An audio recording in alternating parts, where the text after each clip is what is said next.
Yang per hari ini punya 10 dari 10 kriteria tadi. Ada anaknya punya Bu 10 dari 10? Oke. Yang punya 9 dari 10? 8 dari 10? 7 dari 10? Gitu. Bapak kira-kira punya berapa nih kalau tadi di kriterianya waktu dulu Bapak cari jodoh?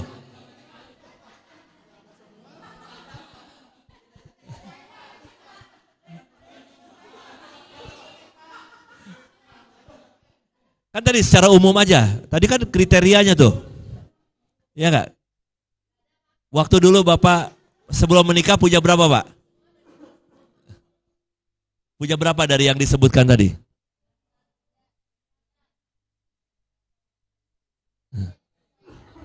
Tadi kan ada seiman, ada Cek. good looking dan good reckoning. 3 ya? Oke, 3. Bapak berapa? 5 ya, kira-kira. Cek, satu, Oke. satu. Nah, jadi gini, makanya di kami, di industri itu, nyari rekan kerja, nyari partner bisnis, itu sama sulitnya dengan nyari jodoh. Kriterianya sudah sangat clear dari Miss, gitu ya. Bisa jadi di sini misalnya ada 20 orang cowok, bisa jadi pertama, nggak punya 10 dari 10, gitu kan. Bisa jadi punya 10 dari 10 tapi nggak pede tunjuk tangan, gitu kan. Ya kan? Ya nggak? Anak-anak kita seperti itu kan? Punya kriterianya, punya tuh yang tadi diminta itu, kriterianya punya tapi nggak ada yang berani tunjuk tangan. Nah, yang ketiga, kalau ada yang punya 10 dari 10, apakah sudah pasti diterima sama Miss? Kenapa belum tentu? Berarti ada kriteria ke 11 sampai 20 dong.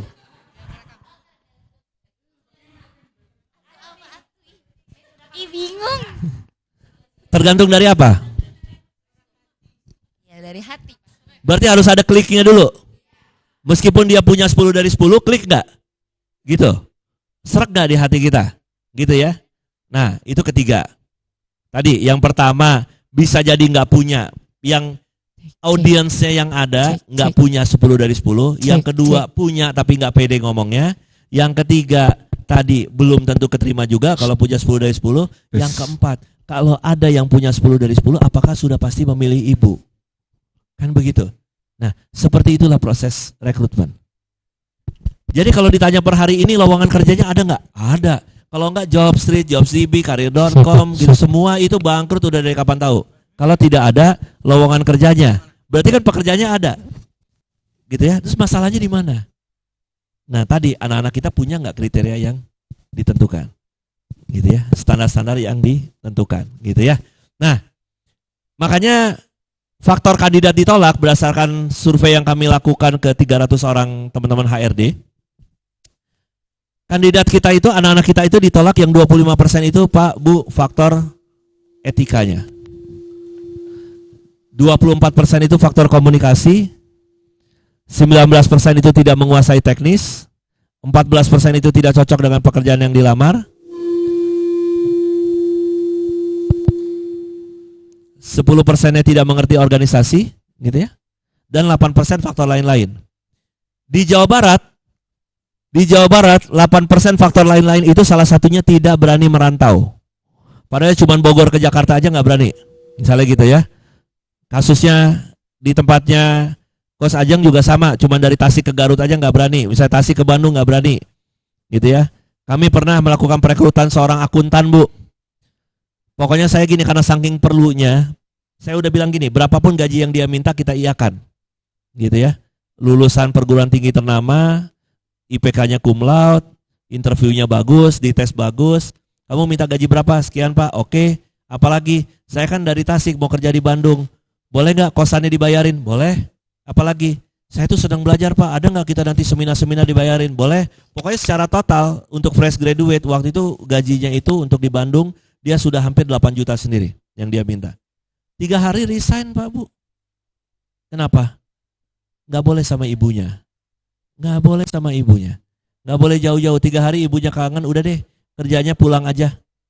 Itu terjadi paling banyak di Jawa Barat. Kenapa? Kan teman-teman Astra juga misalnya gitu ya. Di Astra kan juga kalau ngerekrut kebanyakan Jawa Tengah, Jawa Timur, gitu kan? Karena anak-anaknya lebih berani rantau. Nah, itu faktor yang 8%. Tapi kalau dilihat lagi di sini, 25% etika, 24% komunikasi, lalu 14% tidak cocok dengan pekerjaan yang dilamar, 10% tidak mengerti organisasi, 8% faktor lain-lain, jumlahnya itu 81%. Tidak bisa teknisnya cuma 19%. Kami pun ngecek teknis itu kan nggak di interview awal. Nanti begitu uji cobanya.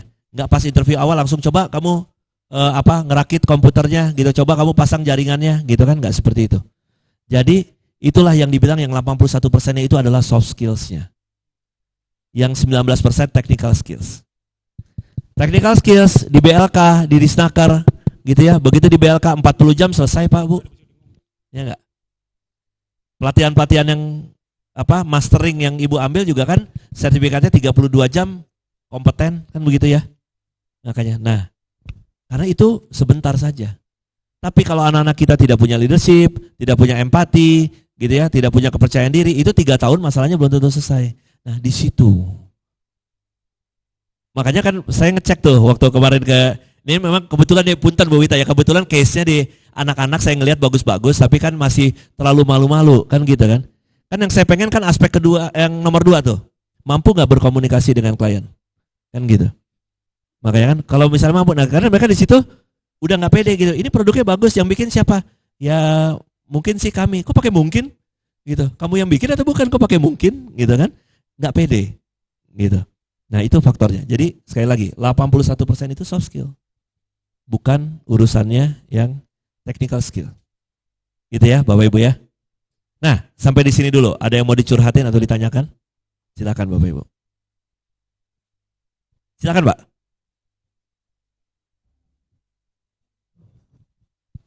Satu. Ini ya ujung. Bismillahirrahmanirrahim. Kalau lihat dari tulisan yang di depan Pak, alasan kandidat ditolak, ya saya sangat setuju dengan yang paling atas itu Pak. Yang 25% yang insya Allah porsinya besar ya Pak ya. Karena sehebat apapun orang atau yang katakanlah punya skill, tapi kalau dari itunya yang nggak ada, itu mungkin nol bagi pihak perusahaan atau mungkin HRD dan lain sebagainya. Jadi kalau saya melihat itu memang saya luar biasa bahwa etika itu memang diajarkan. Dan Rasulullah juga mengajarkan ya Pak ya, suri teladan yang baik itu yang diutamakan. Jadi selebihnya yang 8 faktor lain yang Bapak bilang katanya, orang Jawa Barat sulit untuk bisa kemana-mana lah gitu toh, mau ngerantau lah gitu. Tapi mungkin bagi saya juga nggak terlalu 100% itu benar Pak, karena juga saya suka merantau. Cuman karena mungkin orang tua sayang ke saya, jadi saya disuruh pulang gitu. Akhirnya balik lagi ke Bogor dan ada di sini. Jadi ya kita ngikut orang tua. Menurut orang tua terbaik, saya suruh pulang ke Bogor. Kebetulan saya di Sumatera dulu. Ya, kata orang tua, masa sih di Bogor nggak bisa kerja? Ucapannya baik Pak, tapi langsung diijabah doanya, langsung saya bekerja pada saat saya pulang dari Sumatera. Itu yang faktor lain yang bukan berarti saya punya skill, bukan, tetapi memang segala sesuatu nggak bisa berdiri sendiri Pak. Ada background yang mendukung kita di belakang, salah satunya adalah orang tua. Begitu Pak, terima kasih. Oke, terima kasih banyak Pak. Ya, saya izin menanggapi ya Pak ya. Betul sekali yang Bapak bilang gitu ya. Termasuk juga gini, bapaknya suka ngerantau, tapi disuruh pulang sama orang tua, Bapak ikuti gitu kan. Karena Bapak nyarinya tentang keberkahannya dari orang tua gitu kan. Dan ternyata alhamdulillah keberkahannya dapat, doanya ibu diijabah, kan begitu kan ya. Nah kalau dalam hal ini urusannya di bagian yang mana? Dalam hal di industri urusannya bagian yang mana? Karena gini, kenapa saya, itu justru bagus ya. Kenapa saya angkat ke situ? Supaya kita benar-benar tahu clear nih. Itu faktor itu tuh sebetulnya apa dibilangnya. Karena kalau anak-anak kita ketemu dengan industri, yang di challenge itu kan selalu hanya tentang performanya. Kalau bisnis kayaknya tuh pokoknya yang penting gimana caranya dapat cuan sebanyak-banyaknya. Nggak peduli prosesnya bagaimana. Makanya tingkat kandidat ditolak ini termasuk juga gagalnya wirausaha, angkanya hampir sama. Wirausaha yang gagal yang pertama yang nggak punya etika. Dia terjun bebas nanti. Dia suka serabot-serobot klien, dia nggak pernah menghargai orang lain.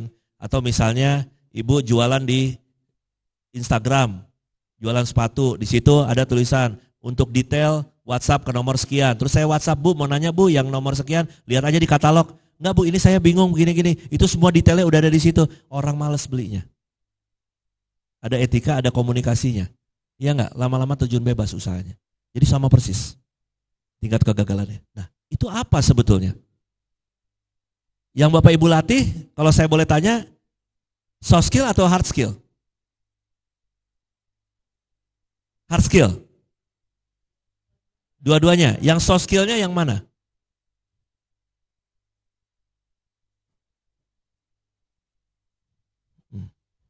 Yang soft skillnya yang mana? Perilaku. Gitu ya. Nah, sedangkan di perusahaan sedikit sekali yang punya dibilangnya KBI. Kebanyakan punyanya KPI, Key Performance Indicator. Pasti pernah dengar kan? Ada Key Performance Indicator, KPI-nya. Harus bisa melakukan A, B, C, D, E, harus bisa memenuhi target A, B, C, D, E. Tapi jarang sekali yang menggunakan indikator perilaku. Gitu. Key Behavior Indicator. Gitu ya. Sekarang misalnya begini. Anak yang soleh, apa indikatornya? Nah, ini yang membuat apa? Kita itu jadi terlihatnya lemah. Di dunia psikologi itu asal mulanya itu bukan dari dunia medis. Dia asal mulanya itu dari dunia filsafat yang mempelajari tentang etika dan akhlak. Gitu. Yang BK pasti tahu nih tentang itu. Gitu ya. Mempelajari tentang etika dan akhlak. Tapi semakin banyak psikologi modern yang muncul dari dunia barat, yang namanya akhlak itu dianggapnya hal yang tidak bisa diukur. Jadi semua hanya tentang etika saja, semua hanya tentang berbuat baik saja, gitu ya. Begitu dapat rezeki, anak-anak nulis di sosmed, terima kasih alam semesta.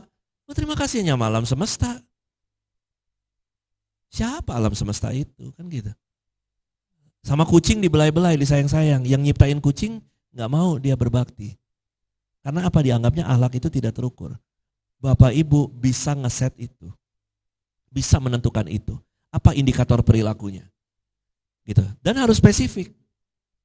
Kami lakukan ini juga alhamdulillah ya, sebulan yang lalu kami bisa duduk bareng dengan para ustadz di Tebu Ireng. Gitu. Bukan kami datang ke sana untuk menggurui, enggak. Justru gini, Pak Ustadz, apa pelajaran paling inti di pesantren Tebu Ireng? Hafiz, katanya gitu. Oke, anak yang berhasil menjadi seorang hafiz, apa indikatornya? Karakter apa yang terbentuk? Oh iya juga ya, kata ustadznya. Kita cuman ngambil bahasa yang umum, soleh. Gitu kan? Kita ngambil bahasa yang umum, ya udah gitu, dia pokoknya hafal Quran. Tapi apa indikatornya? Padahal ada indikator perilaku yang terbentuk, ada karakter yang terbentuk. Anak yang berhasil mempelajari ilmu tahfiz bisa menjadi seorang hafiz, dia adalah anak yang tekun, dia anak yang konsisten, dia anak yang jujur, dia anak yang tidak pantang menyerah, gitu ya. Dia anak yang selalu mengulang-ulang dari kegagalan, gitu ya. Dia anak yang selalu mengejar impiannya, mengejar targetnya. Benar nggak? Itu indikator perilaku. Kita sering abaikan itu. Makanya di industri, kadang-kadang akhirnya cuman semuanya hitung-hitungan bisnis. Saya nggak berharap anak-anak kita begitu. Mereka masuk dengan perilaku yang baik, insya Allah keterima. Kita bilangnya kandidat asik, dibilangnya. Ada antusiasmenya, ada strategi dirinya, ada inisiatifnya, ada kolaborasinya. Di dalam kolaborasi ada kejujuran. Jujur nggak? Nggak jujur selesai deh di industri. Gitu. Nah itu Bapak Ibu. Jadi bisa tuh. Jadi bukan tidak bisa diukur, misalnya gitu kan, oh lebih menghargai keputusan ibu, menjaga, berbakti dengan orang tua, apa yang terbentuk, karakter apa yang terbentuk. Gitu. Kalau ya saya hitungan bisnis, udah mau digaji gede, anaknya pulang, kan gitu. Makanya kegagalan paling besarnya tadi di etika. Gitu Pak, melengkapi yang Bapak gitu ya.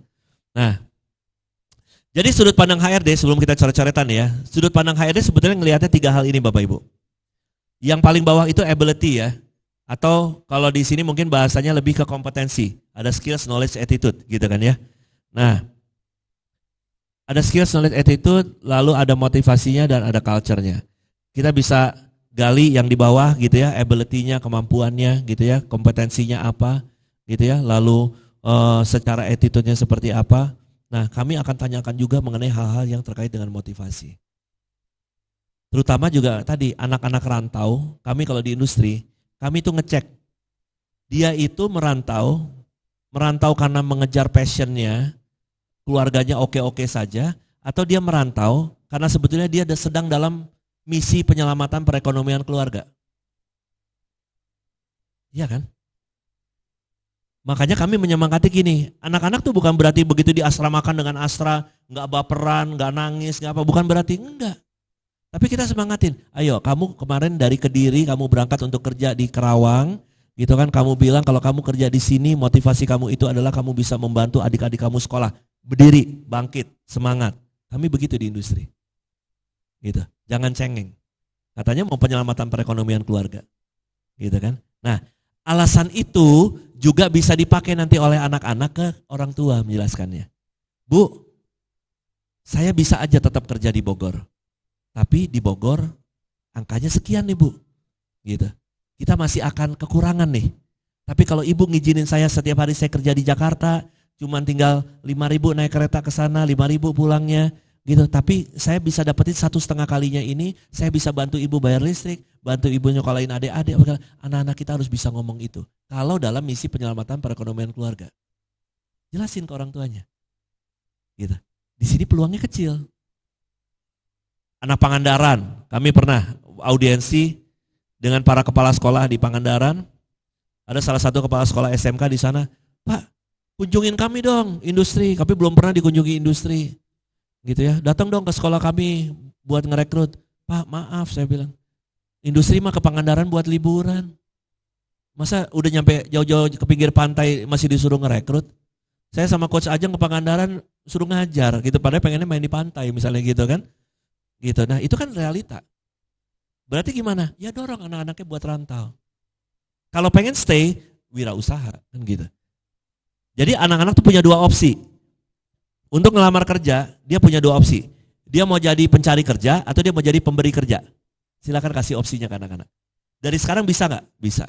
Tadi modal 50.000 PT perorangannya jadi, dia tugasnya cuma tinggal nyebarin digital flyer, ngeblasting WhatsApp ke perusahaan-perusahaan, email gitu ya. Bingung data perusahaannya dari mana? Nggak usah repot-repot. Lihat aja di Jobstreet yang perusahaan-perusahaan yang sedang merekrut. Habis itu langsung email. Saya adalah ahli digital marketing, ingin membantu Bapak dalam bentuk jasa konsultan agensi digital marketing dengan tarif sekian. Masukin. Bapak nggak perlu ngerekrut, nggak perlu bayar pensiun segala macam, tapi jobnya kasih ke kami. Bisa. Ada sekian ribu perusahaan yang dia bisa jualan. Caranya banyak. Gitu Pak. Yang penting tadi, motivasinya apa? Jadi kami akan tanya motivasinya. Nah kalau culture gimana culture? Gimana ngukurnya? Apakah dari pembiasaan sudah bisa? Kami datang nih, bukan di sekolah sini, di sekolah lain gitu ya. Kami datang. Kami mencari orang-orang kreatif. Anak-anak rame. Begitu rame, baru saya senang dengan keramaian itu karena kita mensortir orang kreatif itu justru dari interaksinya, dari keramaiannya. Bukan dari, kita bisa lihat yang ini ngobrolnya cuma ngalor ngidul, yang ini ada ide-ide tertentu, itu sebenarnya kalau matanya rekruter itu dia screening. Tiba-tiba gurunya masuk, diam semua. Gitu kan, hening semua. Benar nggak? Banyak terjadi di sekolah lain, bukan di sini gitu ya. Nah, diam semua, kita jadi, malah rekruter jadi gini, ya disuruh diam. Gitu kan. Kita lagi menseleksi, padahal itu jadi beda culture tuh, gitu ya. Kalau bagi kami, kalau anak diam saja di kantor, problem itu, gitu kan. Mungkin di beberapa guru di luar sana, anak harus hening di kelas. Begitu anak nanya, gitu kan, kamu nanya terus nggak ngerti-ngerti. Di kami anggap itu proaktif, gitu. Di sekolah, saya ngelihat kerjaannya punyanya Coach Ajeng, saya dibilangnya nyontek. Kalau di perusahaan, coba kamu lihat kerjaannya Coach Ajeng. Riset. Nyonteknya geser jadi riset. Gitu kan? Berubah, beda. Gitu. Yang mana? Ini beda culture nih. Nah, gimana cara kita ngukur? Nah, semua itu kelihatan dari interview. Jadi 3 hal ini yang menjadi penentu juga anak-anak kita tuh akan keterima atau tidak. Gitu ya. Culture-nya dia seperti apa? Ibu kalau boleh tahu, Miss, kalau ini salah satu pertanyaan terkait budaya ya. Miss, kalau setiap hari Senin sampai Jumat mandinya jam berapa?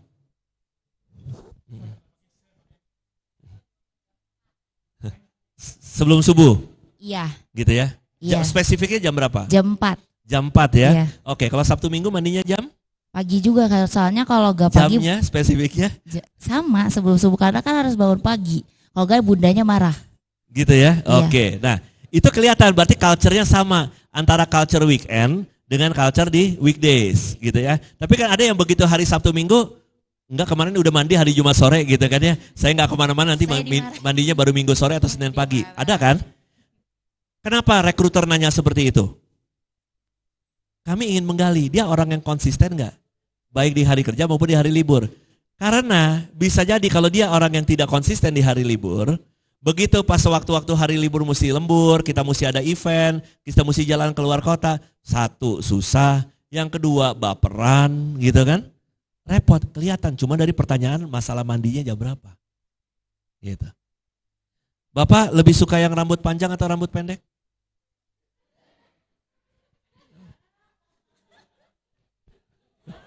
Bapak lebih suka yang rambut panjang atau rambut pendek, Pak? Atau suka yang gak ada rambutnya justru? Kalau saya senangnya yang rambutnya panjang. Yang rambutnya panjang. Nah, Oke. Tapi tidak panjang banget. Tidak panjang banget. Seberapa panjang, Pak? Ya paling 35-40 sentian ya. 35-40 cm. Pendek lupa penggaris saja cuma segini 30 cm. Ya karena Patokannya kalau di Bapak ngukur ke bahu Bapak seberapa? sampai ke ujung ini nih. Segitu ya Pak Ya. ya? Oke. Adanya di bahu gitu Iya, ya? betul. Memangnya definisi orang yang cantik itu menurut Bapak itu seperti apa? Relatif ya Pak.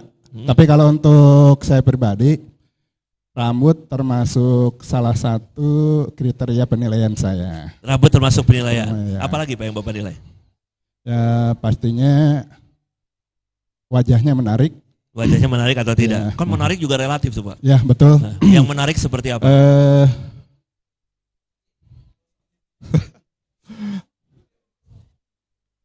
Itu tadi dibantu tuh sama Bapak tuh. Putih, harus putih gak gitu kan? Enggak. Saya juga punya pendapat sendiri tentang menarik itu ya. Ya. Karena ternyata pada saat saya berbicara dengan teman-teman yang lain di grup saya sendiri, ternyata versi saya dengan mereka beda. Jadi ada penilaian khusus kayaknya Pak ya. Nah, apa tuh penilaian khusus yang dari Bapak? Senyumnya. Senyumnya, oke. Senyumnya beda. Ada senyumnya. Ya. Ya.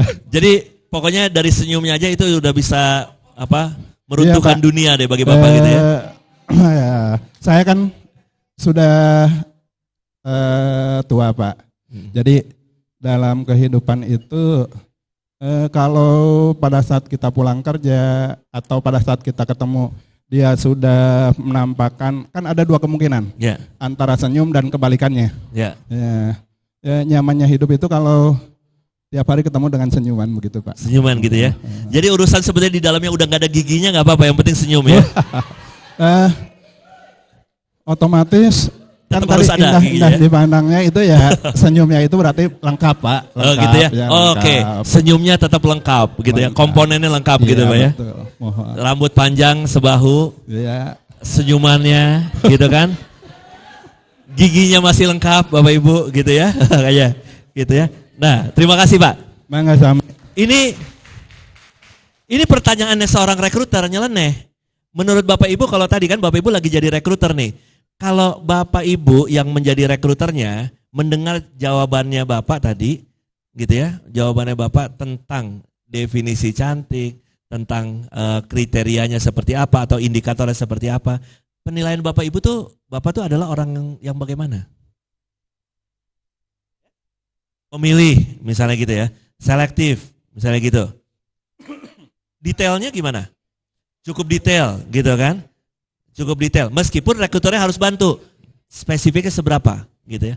Ada yang udah dibantu dia nggak bisa mendefinisikan juga gitu. Ya pokoknya gitu aja, pokoknya ada rambutnya aja gitu kan, ada begitu. Gitu ya, ada. Nah, jadi itu makanya. Jadi rekruter itu kalau nanya tuh aneh-aneh Bapak Ibu gitu ya.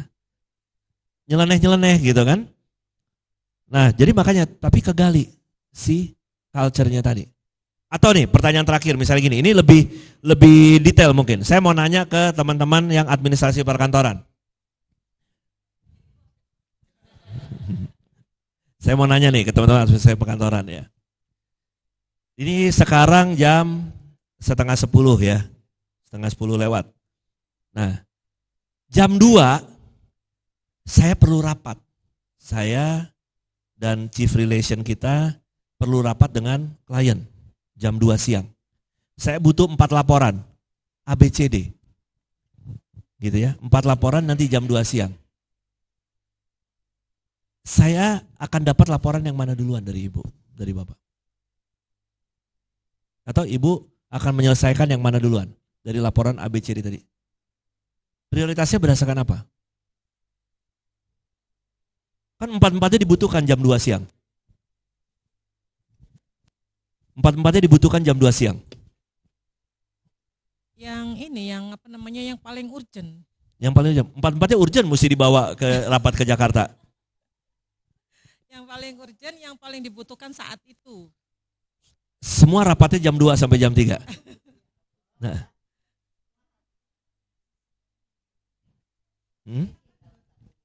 Dalam satu waktu itu semua urgent kan? Ya. Ya. Jadi mungkin kita akan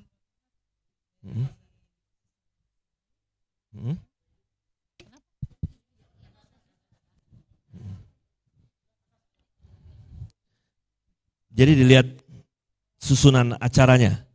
Ibu akan nanya dulu ke saya dan ke Teh Ajeng, akan nanya dulu, nanti rapatnya akan ngapain aja gitu atau gimana?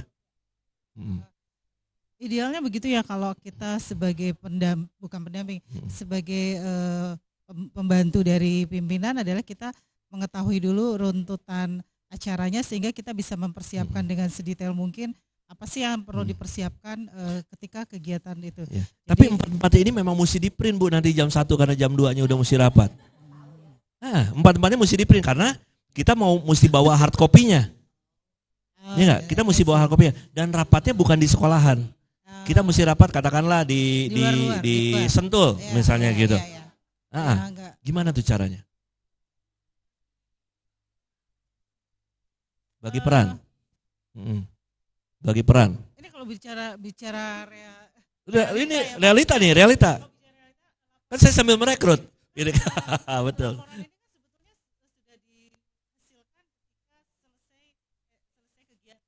Ya.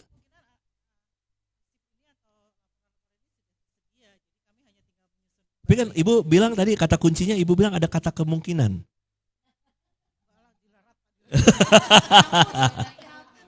Ya Pak, silakan Pak, Bapak mau nambahin nih. Silakan Pak. Ada kata kemungkinan tadi itu. Ya, terima kasih Pak. Saya tambahkan ya.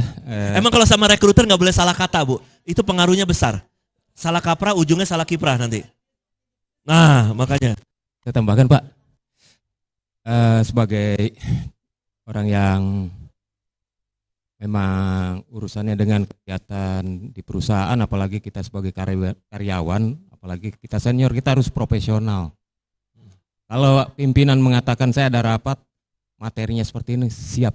Saya siap mengantar, saya siap menyediakan 4 laporan tersebut kepada Bapak. Ya. Walaupun dalam arti kata saya tidak langsung manual, nanti dilanjutkan karena ada sekarang yang namanya WA. Ya. Ya, saya bisa share ke Bapak. Terus nanti saya yang ngeprint sendiri di luar. Terus kan tergantung di sananya Pak. Karena yang namanya kita ketemunya di Apung, Sentul, Apung ketemunya. Tapi yang jelas sudah lengkap, saya kasih laporan ke Bapak. Yang manual udah jelas.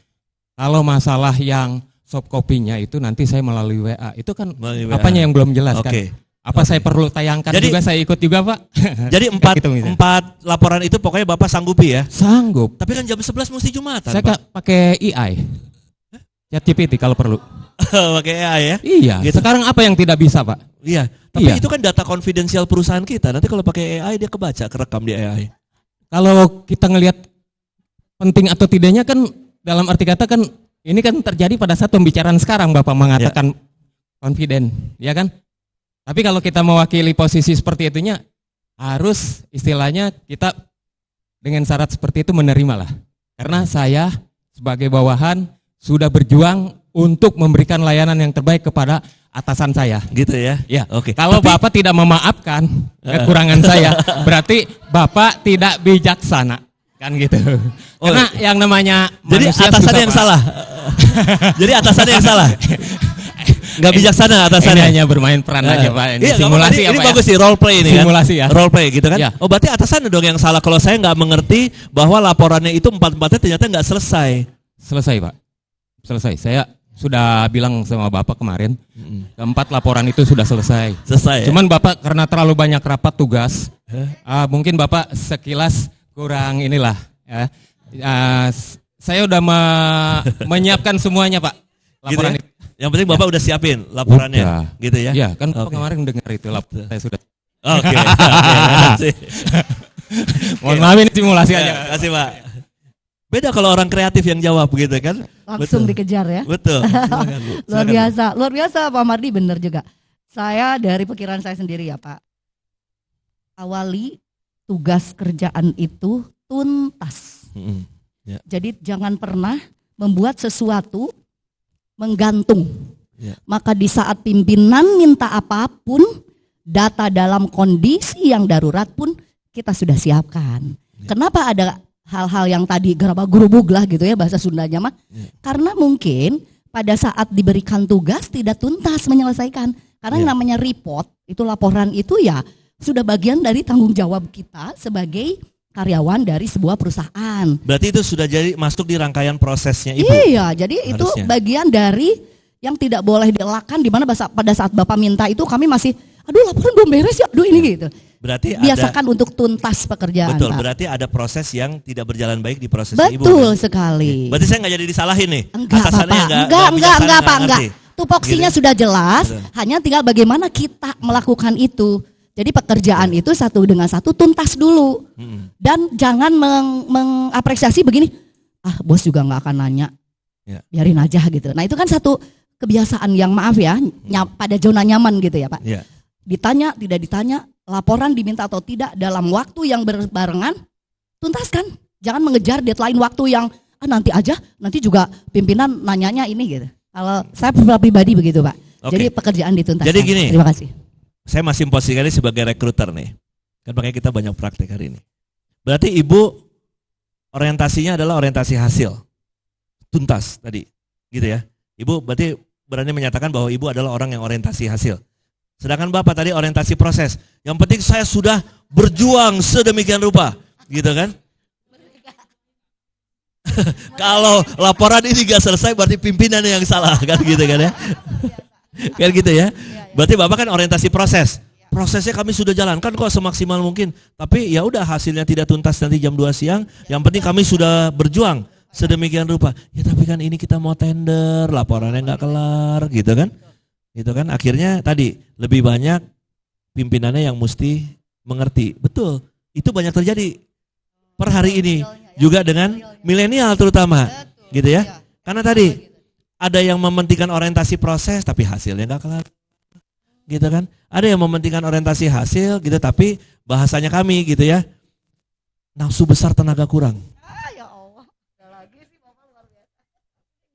Berapi-api gitu kan misalnya gitu. Pak pokoknya tenang aja udah Bapak berangkat aja sama Bu Ajeng berangkat. Pokoknya nanti jam 2 ada laporannya. Iya kan saya di restoran ntar mau ngeprintnya gimana kan gitu kan. Pokoknya nanti saya antar misalnya begitu kan. Betul. Nah karena nggak salah juga. Gitu ya, nggak salah juga. Tapi tadi karena ada orientasi proses, ada orientasi hasil. Di anak-anak gitu ya sampai sekarang itu selalu dipisah-pisah Pak Bu. Lalu dipilah-pilah gitu. Yang mana yang kalian pentingkan? Pentingkan orientasi proses, yang penting adalah kalau urusannya udah di industri, lakukan proses yang memiliki hasil akhir. Setiap prosesnya tuntas. Level up setelah itu. What's the next project? Naik lagi. What's the next project? Naik lagi. Tuntas. Gitu ya. Prosesnya kita hargai, hasilnya juga penting. Gitu ya. Supaya tadi nggak menjadi soalnya kita perusahaan yang ingin menggapai sekian besar, tapi ternyata tenaganya kurang, kan begitu. Karena tadi banyak proses yang kita abaikan. Nah, itu sangat penting. Bahkan saya baru belajar ya karena kami di Jakarta tuh sedang banyak belajar dengan salah satu mantan dubes Indonesia untuk Maroko. Orangnya, gitu. Saya bisa bilang gitu deh. Kalau namanya detail bikin pusing itu udah bener-bener gitu kan. Gitu ya. Tapi dari dia saya banyak belajar. Bahkan seperti misalnya gini, ini untuk anak-anak nih. Misalnya tadi di administrasi perkantoran, para sekretaris segala macam. Apabila sampai sesederhana gini nih Pak Bu ya. Apabila kalian diajak makan oleh bos kalian ke sebuah restoran, pastikan kalian para sekretaris makannya selesai duluan sebelum bosnya selesai. Kebayang nggak? Sampai sedetail itu. Karena apa? Begitu dubesnya udah selesai, dubesnya mau langsung jalan. Jangan sampai, Pak, ntar dulu Pak, sekretarisnya makannya masih cimi-cimi. Belum selesai. Sampai sedetail itu. Kalau kalian sedang berhadapan dengan senior, jangan pernah biarkan senior itu nunggu. Mau kalian nunggu 2 jam, 3 jam sebelum dia datang, kalian yang nunggu. Kan berarti masalah disiplin waktu, gitu kan. Itu luar biasa tuh, hal seperti itu. Gitu ya, jadi lagi-lagi nih, ini faktor culture, gitu ya. Culture-nya seperti apa? Bahkan pertanyaan-pertanyaan tadi, pertanyaan-pertanyaan nyeleneh, pertanyaan simpel itu bisa benar-benar menggali gitu ya. Nah, saya mau ajak Bapak Ibu coret-coretan cost of bad recruitment. Kalau kita salah merekrut, salah seleksi, itu perusahaan sebetulnya ruginya berapa besar sih? Tadi kan kalau tuntutannya ke industri, yang penting pokoknya industri harus merekrut ya, wajib ya merekrut. Iya, kita ngerekrut 10 orang, salah rekrut, 10 orang, salah rekrut. Makanya tadi bahasa kami di HRD, pahitnya kan kami bukan dinas sosial. Gitu kan, 3 bulan ngegaji, habis itu udah dia kelar masa percobaan, pindah lagi. Lalu anak-anak, sekarang ada salah kaprah yang ujungnya salah kiprah juga. Dipikir kalau dalam 1 tahun CV-nya banyak perusahaan, itu bagus. Kata siapa? Berarti kamu bisa jadi pertama kutu loncat, yang kedua kamu nggak pernah achieve target. Kok 1 tahun bisa ada di 5 perusahaan? Kalau 10 tahun di 5 perusahaan masih oke. Gitu. 1 tahun bisa ada di 5 perusahaan gitu. Itu apa yang terjadi? Berarti tidak pernah lolos masa percobaan kan? Jangan bangga tuh anak-anak nulis CV-nya begitu kan. Kalau perlu nggak usah ditulis yang lain, tulis 2 terakhir saja. Gitu. Bukannya membohongi CV. Gitu kan? Tapi tadi beresiko. Kenapa kamu dalam 1 tahun bisa 5 kali pindah perusahaan? Apa yang membuat kamu di-cut terus? Ternyata kan nggak achieve target terus. Gitu. Nah sedangkan anak-anak kita pas ngelamar kerja nih milenial, oh saya udah punya pengalaman di ini. Oh iya oke. Ini dalam waktu berapa lama? 1 tahun. Kamu konsultan? Bukan, saya kerja kantor. Lah? Gitu. Beda kalau konsultan ya. Justru portofolio terbalik. Makanya tadi jalurnya mau yang mana? Anak-anak mau jadi pencari kerja, aturannya sedemikian banyak. Mau jadi pemberi kerja, aturannya lebih banyak lagi. Jadi wirausaha itu ngorbanin kerjaan 40 jam jadi 80 jam. Gitu ya. Siapa bilang jadi wirausaha bisa leye-leye? Nggak bisa. Gitu ya. Saya Coach Ajeng tanggalannya hitam semua, nggak ada tanggalan merah. Gitu. Kapan terakhir libur? Nggak ada liburnya. Gitu kan? Itulah wirausaha. Gitu kan? Nah, anak-anak kita seperti apa tuh? Gitu ya. Bagaimana dia menyikapi hal tersebut? Portofolio, beda ceritanya. Anak desain, portofolionya yang harus banyak. Gitu kan? Berapa banyak hal yang dia kerjakan. Wirausaha pun juga portofolio butuh. Kenapa? Karena orang lain akan mau beli karena banyak orang lain yang beli. Ya kan? Tugasnya dia adalah mengubah calon konsumen menjadi konsumen, dari konsumen menjadi pelanggan, dari pelanggan menjadi pelanggan tetap. Gitu kan? Dilihat tuh berapa banyak orang yang beli. Makanya semakin orang berkerumun semakin luar biasa. Padahal rasanya nggak enak-enak banget. Akhirnya pakai strategi, kita punya budget marketing besar kok 500 juta. Ya udah kita alokasikan aja. Bayar 1 orang 100.000, suruh ngantri mie X di situ. Ngantri lah orang berjibun di situ. Ramai-ramai. Padahal biaya pemasaran. Seakan-akan wah gila ya mie itu baru buka. Ngantriannya bisa sedemikian rupa. Padahal rasanya ya biasa-biasa saja kan gitu. Itu terjadi. dipakai jadi teknik, gitu ya. Nah, yuk kita simulasi. Gapai Asa melakukan perekrutan untuk mendapat 3 orang programmer yang harus bisa skillnya pakai JavaScript, gitu ya. Karena urgent, proses seleksinya banyak diabaikan, dipercayakan kepada 1 orang supervisor saja. Ternyata ketiga programmer ini yang kita cari tidak menunjukkan kinerja yang baik sehingga harus direview. Karena sudah tahu akan direview, anaknya sudah resign dengan sendirinya. Muntaber, mundur tanpa berita. Gitu ya. Istilah di HRD, muntaber itu mundur tanpa berita. Kemana nih anak udah gak masuk-masuk? Langsung, gak apa-apa deh gaji terakhir gak dibayarin daripada saya direview. Takut ya, gitu ya. Nah, kalau ini Bapak Ibu breakdown, nah silakan. Bapak Ibu boleh tentukan sendiri angkanya berapa. Biaya rekrutmennya kira-kira berapa? Biaya gaji 3 orang, kalau tadi Bapak Ibu yang mesti ngegaji, berapa kira-kira kali 3 bulan. Lalu biaya operasional, dan ada learning curve. Learning curve itu masa pembelajaran. Di masa percobaan itu ada masa pembelajaran. Bisa jadi dia belum perform pada saat masa pembelajaran tadi. Nah, selama 3 bulan biaya operasional dan learning curve-nya berapa? Lalu ada biaya rekrutmen ulang karena dianya resign, kita mesti ganti lagi 3 orang. Gitu. Nah, silakan Bapak Ibu grup per grupnya sepakati angkanya berapa. Silakan.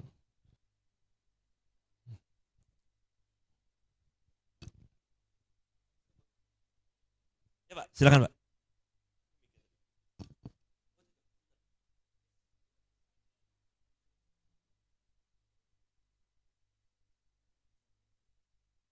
Silakan, Pak. Saya izin minum ya. Baik, Assalamualaikum warahmatullahi wabarakatuh. Memang betul Pak, saya setuju sekali dengan tadi penyampaian Bapak bahwa DKV itu adalah portofolio. Dan kebetulan di awal pelajaran saya, saat pertama kali pembelajaran saya, kebetulan saya pelajarannya karya desain Pak. Nah, pas pelajaran pertama saya, siswa wajib mempunyai map yang isinya plastik, semua karya dia wajib disimpan di situ. Dan sampai sekarang masih ada, jadi saya mewajibkan siswa demikian. Itu yang pertama. Yang kedua, kalau karya desain itu saya berbasis project Pak. Jadi beberapa kali bikin project, seminggu, 2 minggu, seminggu, 2 minggu, yang terakhir 3 minggu Pak. Dan semua itu harus diportofoliokan oleh mereka sendiri. Yang jadi tantangan saya adalah bukan siswa, tapi orang tua Pak. Jadi terakhir sebelum penilaian, jauh-jauh sebelum penilaian, saya menentukan kriteria. Salah satu kriterianya mungkin agak keras saya. Apabila tidak sesuai dengan apa yang saya tentukan, pertanyaannya desain kamu mau saya buang, sebenarnya itu hanya sebagai itu aja Pak, pemantik aja. Mau saya buang atau saya sobek, Anda yang menentukan. Siap Bapak. Nah itu udah artinya ingin saya mereka kepada karya itu effort. Karena kalian harus menganggap saya ini sebagai customer yang ingin diservis dengan semaksimal mungkin dengan hasil karya yang sebagus mungkin. Pertama, dia mengumpulkan, saya kurang setuju. Yang kedua, dia mengumpulkan juga, saya kurang setuju. Sampai ketiga baru setuju. Dalam perjalanan itu saya coba tanya, kenapa mama saya marah? Ditanya ke beberapa anak, betul orang tua saya kesel. Kenapa sampai dikembalikan lagi. Yang penting mengumpulkan tugas kan udah selesai. Nah ini sampai saya tantangin ke siswanya, silahkan orang tua saya, Anda menghadap saya. Saya sampai gitu Pak. Kenapa harus demikian? Karena Anda di industri lebih dari ini. Nah sampai sekarang pun terakhir saya ketemu dengan orang tua, sampai orang tua, bentar, ini siapa? Ini pasti Pak Denny ya? Iya. Anak saya selalu menceritakan Bapak tentang masalah proyek-proyek Bapak. Nah sebenarnya saya juga menghadapi siswa yang demikian agak kebingungan ya Pak ya. Akhirnya saya tidak mau menurunkan grade. Nah kalau diturunkan mereka jadi, yang penting mah aku ngumpulin. Jadi nggak ada effort untuk berikutnya. Nah saya minta saran dari Bapak supaya hal tersebut ke anak tuh tetap stabil, sudah bagus tetap stabil, dan saya ngasih pengertian kepada orang tua juga bisa dipahami oleh orang tua itu bagaimana Pak? Terima kasih Pak. Ya, makasih Pak. Saya minta tolong ya ke Bapak Ibu, jangan pernah menurunkan standar untuk anak-anak. Karena berarti kita nggak sayang sama anak-anak. Hasil tadi Bapak cerita mengenai sebuah hasil desain, hasilnya belum bagus kita udah iyakan, nanti dia digetoknya sama perusahaan. Dia akan gagalnya di perusahaan. Jadi justru kita kalau mengentertain yang seperti itu, kita akhirnya lower the standards gitu ya, kita menurunkan standarnya, itu berarti kita nggak sayang sama anak-anak. Gitu Pak, pertama itu. Jadi pokoknya kita itu bukan patinosidin gitu, yang semua gambar itu dibilangnya bagus gitu kan, nggak bisa. Saya juga begitu Pak, saya orangnya detail banget. Kalau begitu ini balik lagi, ulang lagi, biarin aja. Ini lagi ada 5 anak magang nih di saya. 5 anak magang yang udah nyerahin tugas baru 3, yang 2 nggak mau nyerahin tugas. Karena apa? Karena udah ketakutan sendiri. Yang 3 sebelumnya aja itu revisinya sampai 8 kali. Gitu. Makanya di anak-anak desain yang paling saya sebel, Bu Wita, anak desain itu yang paling saya sebel, yang ngeprint kaos no revisi. Klien itu berhak minta revisi. Kalau dia nggak happy, makanya tadi kita ngobrol pagi, kalau ngasih logo opsi jangan 1 Pak, gitu. Kasih logo dengan filosofinya 3 macam, 4 macam gitu. Jadi ada 1 paket harga, daripada ngasihnya cuma 1 dengan harganya 250.000, lebih baik paket dengan kami bikin logo itu 900.000. 950.000 Bapak akan mendapatkan 5 opsi logo dengan filosofinya. Ini value-nya naik. Jangan pernah menurunkan standar kerja. Gitu. Biarin anak-anak yang ikutin. Orang tua, pertama, tadi sampaikan hal yang sama. Kami membantu supaya anak ibu bisa survive di industri. Kalau enggak nanti enggak akan bisa survive. Pertama itu. Yang kedua, memang kami juga biasanya diminta tolong membantu bicara dari sisi industri. Biasanya kalau industri yang ngomong, orang tua dengar. Gitu kan, Bu, saya akan ngomong realita, Bu, anak ibu nanti saya tolak kalau begini. Boleh, mangga, kami siap bantu. Tapi sementara belum ada momen parentingnya, Pak, pokoknya gini, jangan pernah. Saya justru malah akan nyalahin Bapak kalau Bapak turunin standar. Gitu. Jangan pernah. Standar itu ada kualitasnya, ada efisiensinya, ada readability-nya, bagaimana keterbacaannya, orang ngerti nggak dengan lihat logo sederhana, orang ngerti nggak itu maksudnya, gitu kan, readability. Bahkan kan ada yang game nebak logo itu kan, orang benar-benar tahu, ingat, cuman logonya nggak ada tulisannya logo apa, orang ingat, oh ini punya si ini punya si ini. Saking filosofinya itu melekat, gitu kan. Jangan pernah turunin standar. Udah benar. Kalau perlu justru naikin lagi standarnya, bikin itu jadi unsur yang sangat memaksa, mepet gitu. Bapak dapat orderan, Pak desainin dong logo Gapai Asa yang baru buat 2024, misalnya gitu ya. Kami minta 5 opsi. Bapak negonya dengan saya, oke, waktunya 1 bulan ya. Nyampein ke anak-anak jangan 1 bulan Pak, 1 minggu. Kenapa? Karena begitu Bapak nyampeinnya 1 minggu, berarti Bapak punya waktu buat revisi. Dan anak-anak pun juga bisa mengeluarkan kreativitasnya karena mepet. Karena kebanyakan anak-anak itu last minute. Idenya keluar kalau udah mepet, kalau udah pakai begadang baru keluar. Biarin, kita entertain. Gitu. Sampai benar-benar dia berkualitas. Udah ada anak ketahuan dong kita strateginya. Kamu jangan cerita-cerita sama teman-teman ya. Jangan cerita sama teman-teman strateginya. Anak di kafe juga gak apa-apa. Pokoknya standarnya harus benar-benar luar biasa gitu. Begitu Pak, mudah-mudahan terjawab ya. Jadi standarnya harus ada. Oke, kesini lagi dulu. Silakan, dari tim sini gimana? Biaya rekrutmennya berapa? Berapa biaya rekrutmen?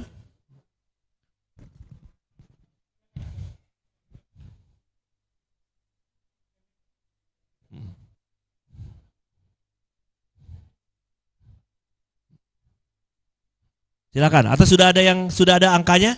Biaya rekrutmen berapa? Silakan Bu. Dari Ibu berapa biaya rekrutmen? 5 juta, oke. Kita masukin ya, biaya rekrutmen 5 juta. Gajinya berapa per bulan?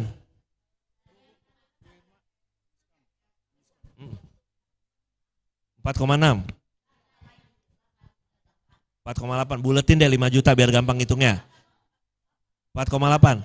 Oh, tapi yang Ibu ngitungnya di situ, Ibu hitung kan ya? Oke. Oke, berarti berapa semuanya totalnya? 3 bulan untuk 3 orang. Oke. 43.200.000 tambah 5 juta. Betul Bapak. Tapi Biaya maaf, operasional dan learning curve Ya. masa pembelajaran. biaya operasional itu saya mau nanya dulu nih Pak.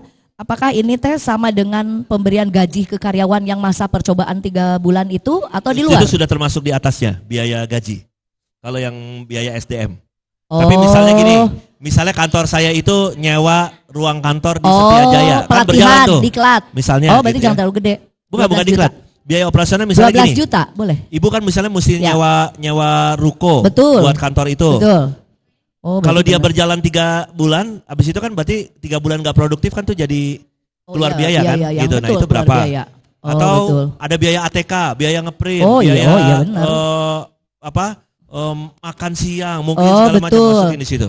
Kami mengapresiasinya adalah dari hitungan gaji ya Pak. Ya. Jadi biaya operasional kita ambilkan sekian persen lah untuk menggambarkan. Oke. Nah ini biasanya kita 75%, jadi 32.400.000 rupiah. Itu untuk biaya Untuk yang operasional ya saja dengan ya. harapan tadi bisa untuk yang disewa ruko dan sebagainya.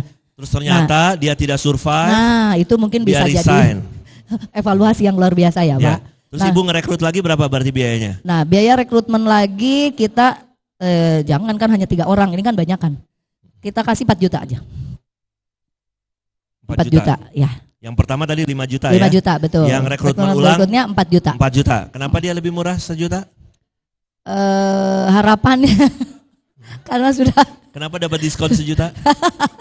harapannya jadi nanti maksudnya mencari yang terbaiknya itu ya dengan orang-orang yang kompetensinya tinggi, jadi nggak usah terlalu banyak yang diinikan di kandidat yang gitu loh diundangnya Pak. udah nggak terlalu banyak lagi. Betul gitu. Jadi Oke. kandidat yang dihadirkan memang sudah after dari rekrutmen awal. Saya kalau nyari kandidat yang banyak, nyewa booth misalnya di bursa kerja 2 Iya. juta. Ya. Tapi kalau nyari kandidatnya spesifik, mesti duduknya di restoran Oh, sambil gitu. ngajakin ngopi Iya. gitu kan. Oh iya betul. 2 juta baru untuk 3 orang. Oke. Gitu. Tapi Oh, ibu nggak apa-apa ya 4 juta, 4 juta ya gambarannya. Misalnya gitu ya. Ya, Oke. oke. Jadi totalnya berapa? Total sayang. Oh, sebentar lagi dihitung. Nah, totalnya berapa? Total keseluruhan ini sama ini. 5 juta. Jangan yang ini ya. Tambah 43.200 ya 5 juta. Kalau yang headhunting, kalau kita nyarinya level manager ke atas itu mesti ada entertain dulu tuh. 400. Gitu, interviewnya sambil makan, sambil ngopi gitu. Totalnya Bapak ternyata lumayan besar. Bapak totalnya adalah 84.600.000 rupiah. Oke, Itu Bapak Ibu, biaya rekrutmen ulang. Bapak Ibu perhatian sebentar ya. Ini nama timnya tim apa nih? Timnya tim apa? Timnya pariwisata dengan Dari IPAS dan pemasaran. Oke, anggaplah tim pariwisata ya. Ya betul. Dari tim pariwisata totalnya adalah 84.600.000 rupiah. 84.600.000 rupiah. 4 poin tadi ya. 4 poin ya. Betul. Oke. Bagi gajinya berapa Bu tadi Bu? Gaji per anak 4, Oke, yang 80 juta tadi, 84 juta dibagi ke gaji yang 4,8. Jadi berapa tuh? Oh dipotong Neng. Berapa kali? 84 dibagi ke 3 bulan ya. Enggak, ke angka gaji 1 bulan aja. Oh Ke 8, 4,8. ya. Oke. Dibagi 4,8.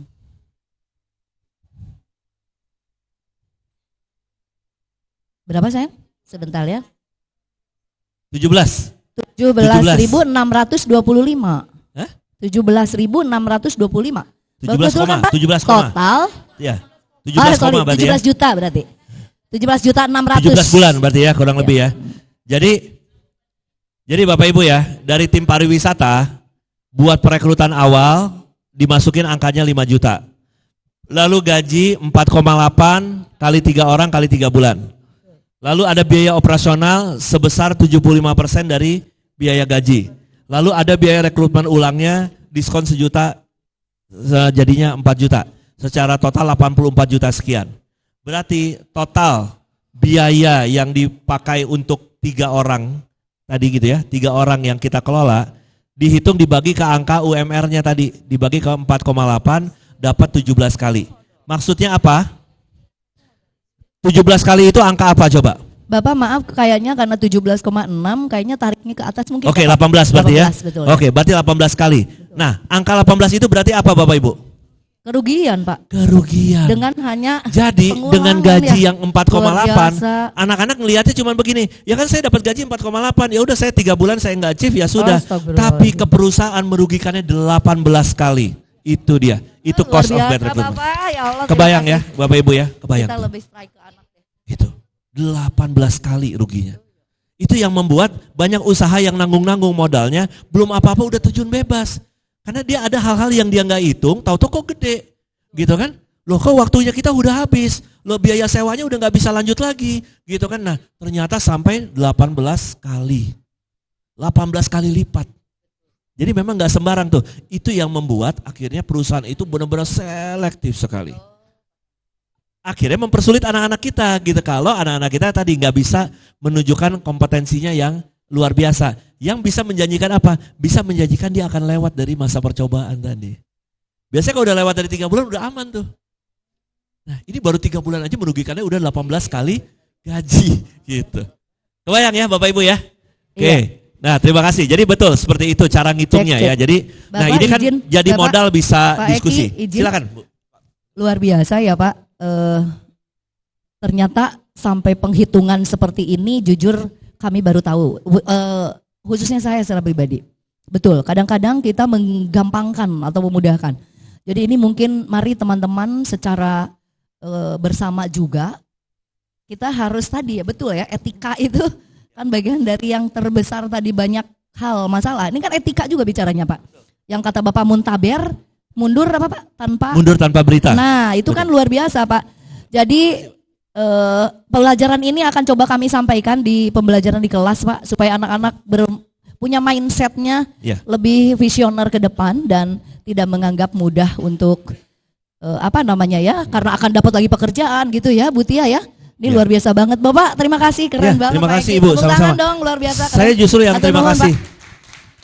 Saya justru yang terima kasih ya sama Ibu Bapak. Jadi makanya tadi kita jangan turunkan standarnya.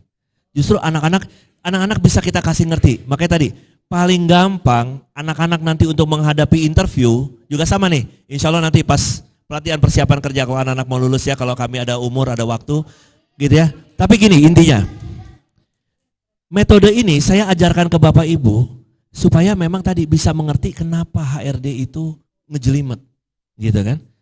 Kenapa strict gitu. Nah anak-anak gunanya apa kalau dia mengerti, dia akan bisa lebih berempati dan dia bisa lebih ngejar gitu. Begitupun juga pada saat nanti insya Allah pas pelatihan persiapan kerja, kami ngajarin anak-anak menghadapi interview itu bukan dengan caranya, yuk belajar jawabnya apa, kalau kamu ditanya ini apa segala macam. Kami metodenya nggak begitu. Kamu interview temannya, kamu dapat nggak datanya, gitu aja. Anak-anak kita ajak nih, anak-anak misalnya bertindak sebagai rekruternya. Kamu mau cari anak yang seperti ini, kamu dapat nggak dari teman kamu? Dia bisa nggak menggalinya dari temannya? Kalau dia sudah bisa menginterview temannya dan dia mendapatkan data-data, itu insya Allah pada saat dia menghadapi interview dia bisa jawab semuanya. Gitu. Karena dia mengerti sudut pandangnya rekruternya itu seperti apa. Gitu ya. Oke, sampai di sini dulu. Ada yang masih bingung Bapak Ibu? Kita masih ada satu lagi prakteknya nanti. Masih ada satu lagi. Silakan. Aman ya? Lanjut dulu ya. Oke, kita lanjut dulu ya kalau gitu ya. Nah, jadi tipe-tipe interview, nanti anak-anak itu memang akan dihadapkan dengan dua ya. Ada yang dibilangnya penggalian behavior gitu ya, momen-momen perilakunya, ada yang berdasarkan kompetensi base. Nah, kenapa saya dorong dari tadi anak-anak harus bisa, jangan turunin standarnya, karena yang bawah itu adalah senjatanya untuk SMK. Kita bicara kompetensi. Gitu. Anak-anak kita yang menang nih, yang menang proses rekrutmen, yang menang proses seleksi, yang menang proses interview, jelas anak-anak kita belum ada pengalaman kerjanya. Tapi ada kesalahan yang paling umum dilakukan oleh anak-anak. Pertama, pengalaman magang dipisah dengan pengalaman kerja, itu salah. Pengalaman magang masukin ke dalam CV bagian dari pengalaman kerja. Jadi adanya di situ, portofolio masukin ke dalam pengalaman kerja. Bulan sekian, meskipun di sekolah. Gitu ya. 1 November sampai 30 November mengerjakan proyek desain logo untuk 5 perusahaan. Selesai atau tidak? Gitu kan? Kalau selesai seperti apa? Dia ceritakan. Gitu kan? Lalu ada lagi 1 Januari sampai 15 Januari mengerjakan desain produk. Lalu nanti 5 Februari sampai tanggal berapa? Ceritakan portofolionya kapan. Namanya kompetensi base itu harus ada data real. Jadi kita nggak terima janji surga. Nanti kalau ditempatin di sini, kan kebanyakan rekruter nanya gini ya. Misalnya saya mau ngerekrut kepala cabang. Nanti kalau Bapak saya tempatkan atau Ibu saya tempatkan di cabang saya, mau menghasilkan berapa besar buat cabang ini? Belum terjadi. Kompetensi base nggak ngelihat itu. Belum terjadi. Yang saya tanya, kemarin udah pernah belum jadi kepala cabang? Performnya berapa besar? 1 tahun achieve targetnya berapa kali? Nggak mungkin 100%. Oh ternyata saya 100%, bahkan 200%. Nah di luar negeri, terutama di bidang sales, desain, sales, pemasaran gitu, sampai seperti apa kalau ngerekrut sekarang? Bukain slip gajinya dong, atau lihat rekeningnya. Oh kamu sales terbaik ya? Dulu misalnya di bank BSI kamu sales terbaik ya?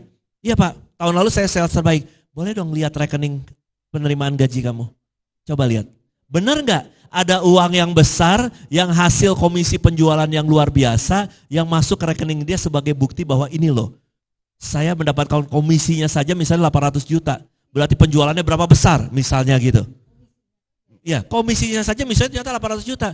Kita udah tahu dia sales terbaiknya level apa tuh. Gitu. Jadi kita bicaranya data real, kompetensi base.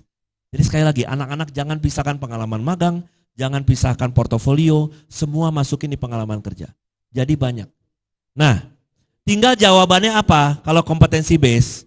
Misalnya mengenai pembuatan katakanlah admin payroll misalnya gitu ya. Anak-anak administrasi perkantoran atau anak-anak akuntansi misalnya kalau mau bekerja di perusahaan di bidang HRD bisa menjadi admin penggajian atau payroll. Misalnya gitu kan. Sudah pernah belum? Bisa jadi belum pernah. Tapi kalau anak-anak mengerti kompetensinya, dia mengerti prosesnya. Kalau dia mengerti prosesnya dia bisa cerita. Misalnya gini, saya belum pernah Pak jadi admin payroll.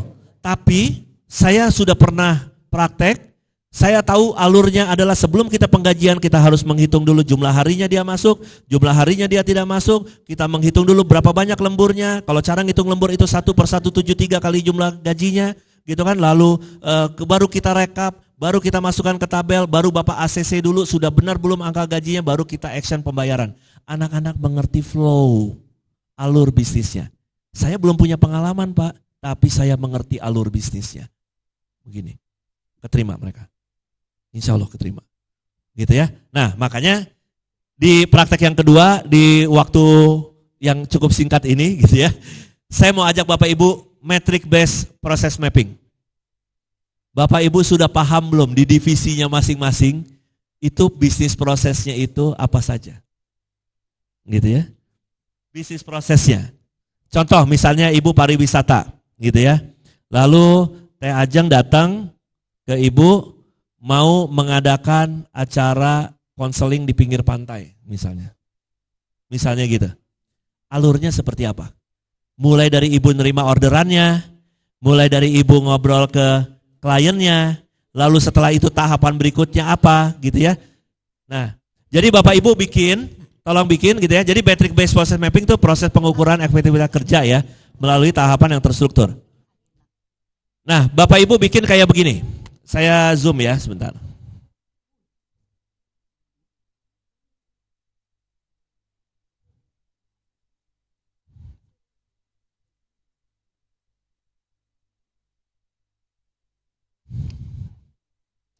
Bapak Ibu bikin bentuknya kotak-kotak gitu ya.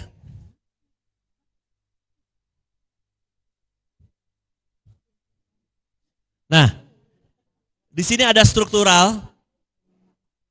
Struktural itu adalah pihak-pihak yang terlibat siapa saja. Struktural itu adalah pihak-pihak yang terlibat itu siapa saja. Oke? Ya Pak? Ya kita bahasakannya di metric based process mapping itu struktural. Jadi misalnya mulai dari klien itu ke siapa gitu ya. Misalnya katakanlah di sini penerimaannya ke bisnis inkubator dulu, dari bisnis inkubator terus ke mana, sampai misalnya ke kepala sekolah, sampai ke mana prosesnya. Itu siapa saja. Atau simpelnya yang sebelah kiri simpelnya prosesnya yang terlibat siapa saja. Gitu ya. Lalu yang kotak-kotak berikutnya, job proses itu ada pekerjaan apa di situ? Oke. Berarti misalnya tadi ya, saya ambil contoh.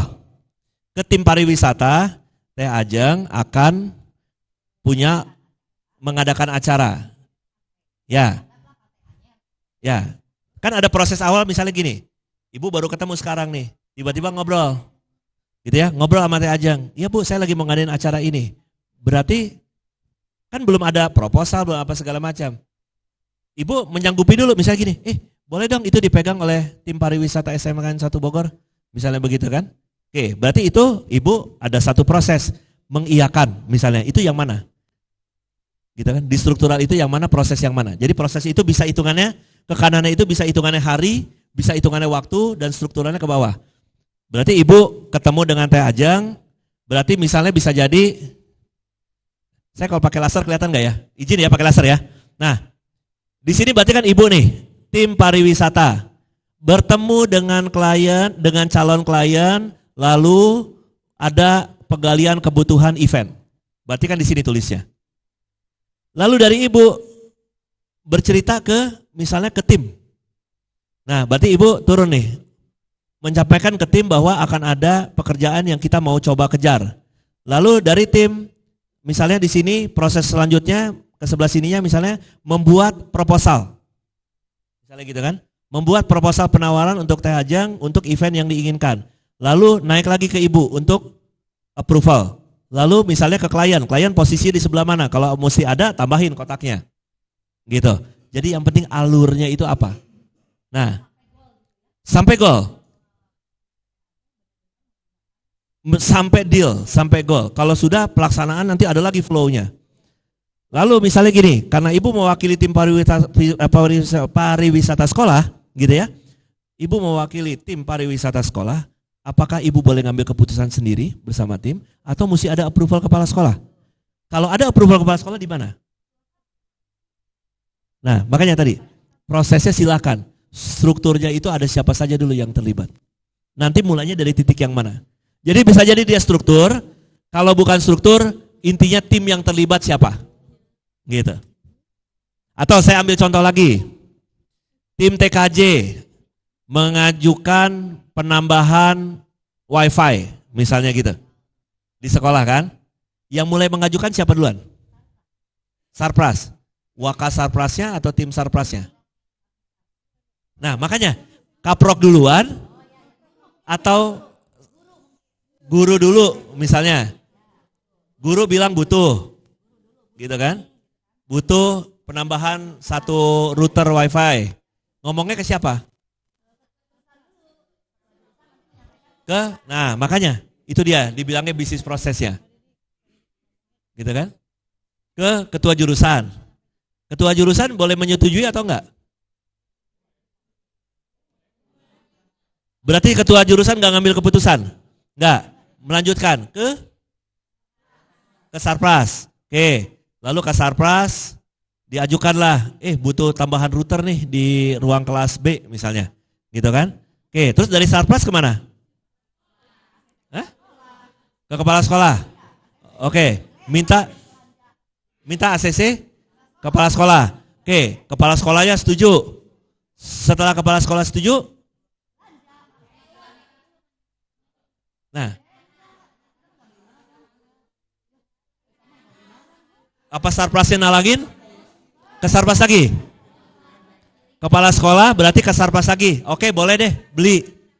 Gitu kan? Boleh beli. Oke, terus habis itu dari Sarpras ke bendahara. Oke, mengajukan dana. Oke, terus bendahara setuju? Bendahara boleh menyetujui atau mesti persetujuan kepala sekolah anggarannya? Berarti naik lagi ke kepala sekolah.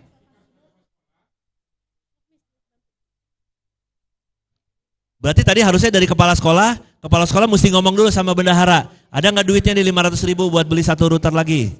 Kan gitu kan? Kalau bendahara bilang ada, boleh atau tidak kan gitu kan? Bendahara menyetujui dan ada anggarannya. Balik ke siapa infonya? Langsung eksekusi. Berarti bendahara yang ngabarin ke Sarpras. Bendahara yang ngabarin ke Sarpras atau kepala sekolah yang ACC? Nah itu maksud saya. Begitu caranya. Ya silakan Bapak Ibu, yuk coret-coretan langsung. Kita lihat alurnya udah benar atau belum. Gitu ya, alur kerjanya. Silakan. Bidangnya silakan ditentukan sendiri-sendiri. Tim pariwisata itu ya tadi ya, kita kasih proyeknya ya. Tim pariwisata, jadi Teh Ajeng mau bikin event di pinggir pantai, event konseling di pinggir pantai, itu proyeknya. Ini tim apa di sini? Perkantoran. Berarti eventnya apa misalnya? Mau ngadain seminar. Oke, mau ngadain bukan seminar karena ini mau akhir tahun, kita mau ngadain rapat kerja 3 hari di hotel. Gitu, raker. Oke, sini. Tapi belum yang ini kan? Belum yang ini tadi. Belum yang ini. Yang ini mau timnya apa? Mau proyeknya apa? Ya. Tadi kliennya berarti tim akuntansi. Ibu apa tadi? Akuntansi. Pemasaran. PKK. Akuntansi. Ibu pemasaran. Nah, berarti udah ada sekian proses tuh. Ada akuntansi, ada PKK, ada pemasaran. Bapak Ibu ingin membantu atau Bapak Ibu ingin menjual program membantu UMKM membereskan laporan keuangannya.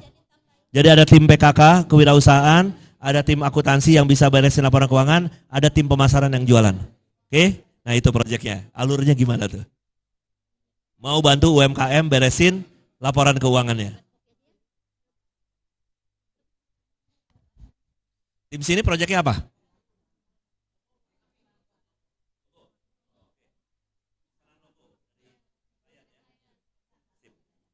Silakan. Waktunya jangan lama-lama Bapak Ibu. Sambil dibuat alur bisnisnya, jangan lupa dinomorin. Alur nomor 1-nya apa, nomor 2 apa, nomor 3 apa gitu ya. Jadi bisa jadi di kotak-kotak itu kelihatan naik turunnya nanti.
Jangan sampai ada proses yang terlewat, jangan sampai ada orang yang baperan karena dilangkahi.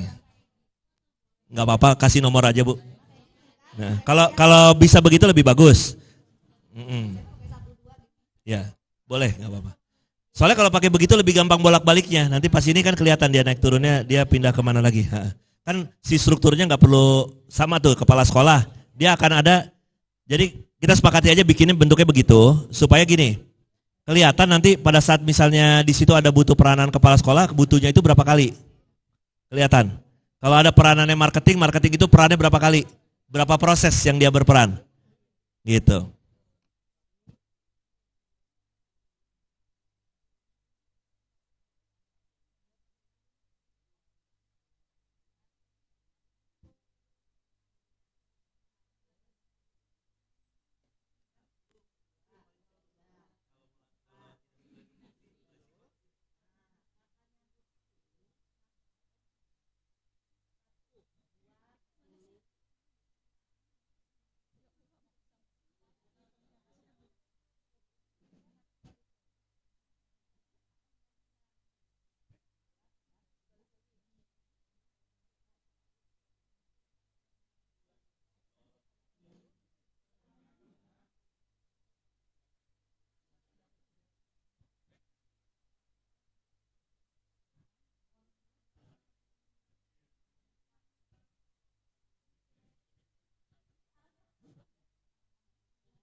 tim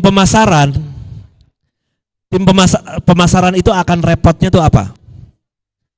Kalau ini bicaranya wirausaha, ketemu sama klien, pemasaran udah berusaha jualan, tiba-tiba ketemu sama business owner, tim pemasaran dilupakan. Pengennya ngobrolnya bos sama bos langsung. Nah itu kan berarti ada proses yang kelongkap tuh. Gitu kan? Karena dia pengennya dealnya, udah saya nggak mau nego sama bapak lah tim pemasaran gitu, ribet coba mana? Sama kepala sekolahnya langsung, biar deal-dealan harga langsung. Itu apesnya tim pemasaran tuh.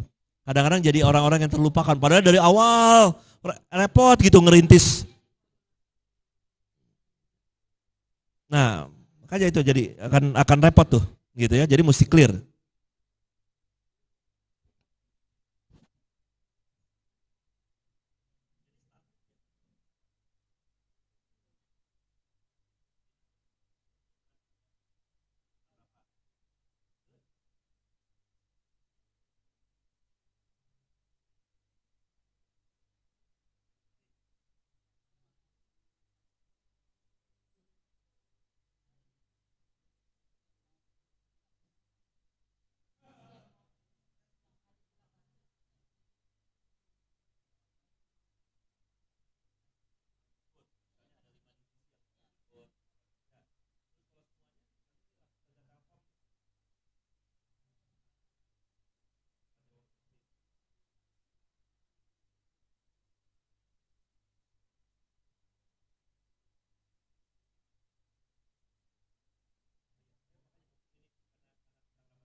Ya, asumsikan ini Telkom Bogor.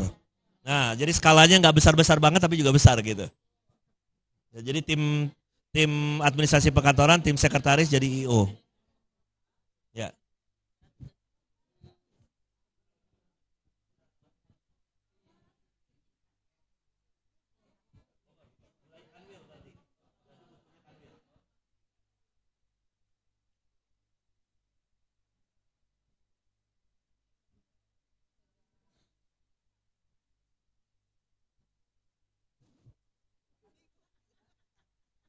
Kepimpinan perlu pakai proposal lagi nggak tuh? Saya pimpinan nih, katakanlah saya Kanwil Telkom Bogor, gitu ya. Terus ibu sekretaris. Saya bilang, tanggal 15 Desember deh, 15-16 Desember kita raker di Novotel Bogor. Misalnya gitu ya. Saya nyebut, misalnya gitu. Kita langsung rapat akhir tahun.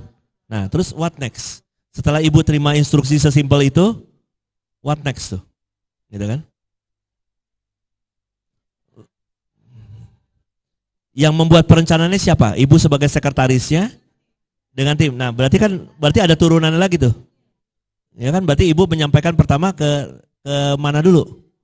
Atau jangan-jangan ibu mesti tugasnya sekretaris di situ adalah membentuk tim IO, jangan-jangan itu. Gitu kan? Tim IO-nya udah ada belum nih? Kan tinggal 15 hari lagi nih. Nah, berarti jangan-jangan tim IO-nya mesti dibentuk dulu. Gitu kan? Oke Pak, kalau gitu tanggal 15, 16 ya Pak ya? Novotel Bogor ya. Saya bentuk tim ya Pak kalau gitu. Sekretarisnya bentuk tim dulu. Nah, setelah bentuk tim, apa output pertama yang diharapkan dari tim IO tersebut?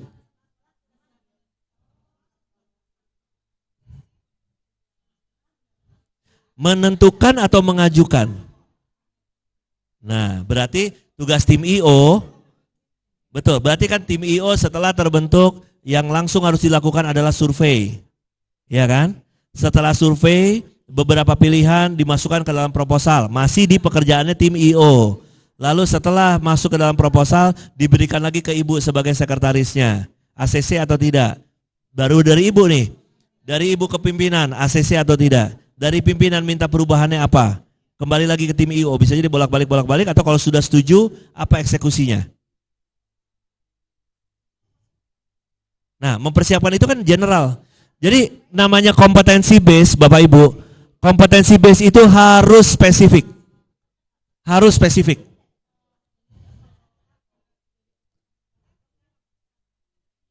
Nah, berarti misalnya gitu, mulai booking. Nah, makanya harus spesifik. Kalau nggak bisa jadi gini, saya nanya ke ibu, gimana itu persiapan event kita? Iya Pak, nanti udah gampang tinggal disiapin. Iya, tapi udah di booking belum? Akhirnya atasannya jadi marah. Kok belum di booking sih? Tempatnya kan cuma tinggal 15 hari nih, kan gitu. Novotelnya nanti juga penuh, gitu kan? Misalnya. Gitu, Bu.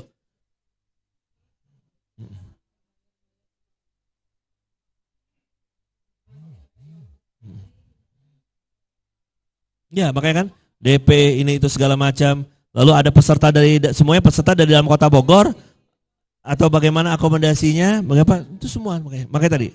Nah itu Bu, ditulis aja Bu prosesnya. Langkahnya ke siapa, kemana, gitu kan, prosesnya apa, gitu ya. Gimana?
Jadi yang membuat kita sekali lagi ya, yang membuat anak-anak kita akan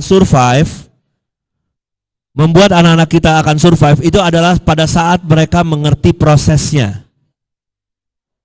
Karena kami, para HRD itu mengasumsikan anak-anak itu udah siap kerja. Asumsinya udah siap kerja, jadi kita nggak perlu mempertanyakan apakah anak itu bisa desain atau tidak. Kita tidak perlu mempertanyakan apakah anak itu bisa Photoshop atau tidak. Udah nggak perlu. Tapi prosesnya tahu nggak, gitu. Jangan-jangan nanti langsung lengkap, gitu kan? Begitu baru ketemu klien, iya pengen bikin logo nih, udah langsung dibikinin, padahal belum deal, gitu kan? Belum deal, belum ada MOU-nya.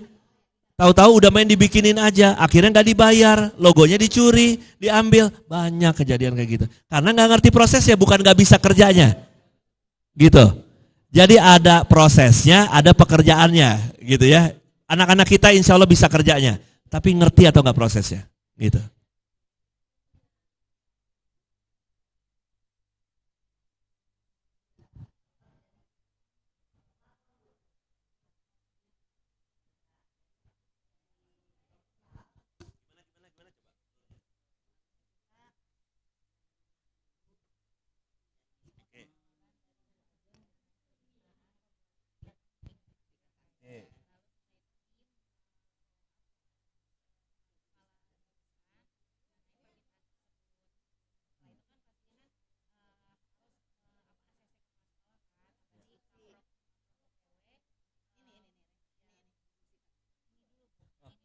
Kalau gitu kasih angka di ujung kanannya.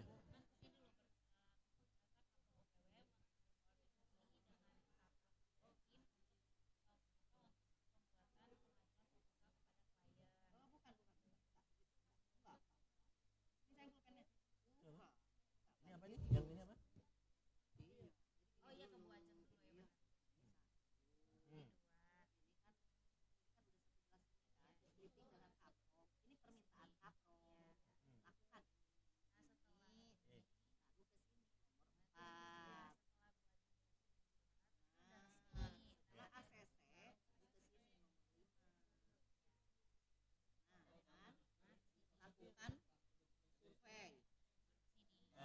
Bisa di praproduksi juga bisa.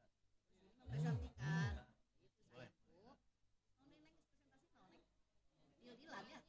Ya, praproduksi aja, Pak. Boleh. Nah, gini. Jadi si proses nomor 4 ini, karena kan dia dari sini kan dia pindah ke sini kan. Nih, dia berarti kan si orang ini tim Kaprok UPW ini dia ada 2 proses gitu ya. Nah, ada 2 proses ini kan nomor 2, nomor 3 gitu ya. Setelah itu nomor 4-nya ke kepala sekolah. Gitu. Lalu jadi gini. Masing-masing kotak ini bisa mencerminkan jumlah hari. Jadi kita bisa tahu begini ya, misalnya di kotaknya mana ya? Oh mati. Sebentar saya pinjam bentar Ibu ya, ini bagus banget. Nah gini, Bu, jadi Bapak Ibu gini ya, hari-hari yang kotak-kotak di sini ini bisa mencerminkan jumlah harinya, gitu ya Bapak Ibu ya. Bisa mencerminkan jumlah harinya. Jadi contoh gini, ini dari tim UPW ya. Tim UPW menerima penawaran dari TH Ajeng mengenai permintaan pembuatan event di pinggir pantai. Itu proses nomor 1. Proses nomor 2-nya diajukan ke Kaprok UPW, lalu tim briefing untuk follow up mengenai permintaannya klien. Gitu kan, itu nomor 2 ya. Jadi nomor 1, nomor 2. Nah setelah itu ada nomor 3, menginstruksikan tim untuk meminta surat permintaan resmi dari calon klien. Jadi minta surat dari TH Ajengnya. Simpelnya begini Bapak Ibu, dia di hari yang sama atau dia di hari yang berbeda, ini bisa saja ini jumlah hari. Kalau dia hari yang berbeda, berarti kliennya akan nunggu 2 hari sampai dia diminta untuk bikin surat penawaran. Jadi bisa begitu, yang tadi Bapak bilang, di praproduksi juga sama. Semua keputusan itu bisa diambil dalam 1 hari atau tidak? Kalau dalam 1 hari berarti si kotak-kotaknya jangan pindah dulu. Jangan pindah dulu ke sebelahnya. Gitu.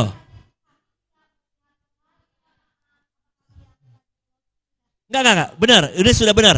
Sudah benar. Jadi cuma maksudnya gini. Tadi kan Ibu ada yang udah geser ke kotak sebelah sini. Ibu masih balikin lagi ke kotak sini. Nah, maksud saya gini.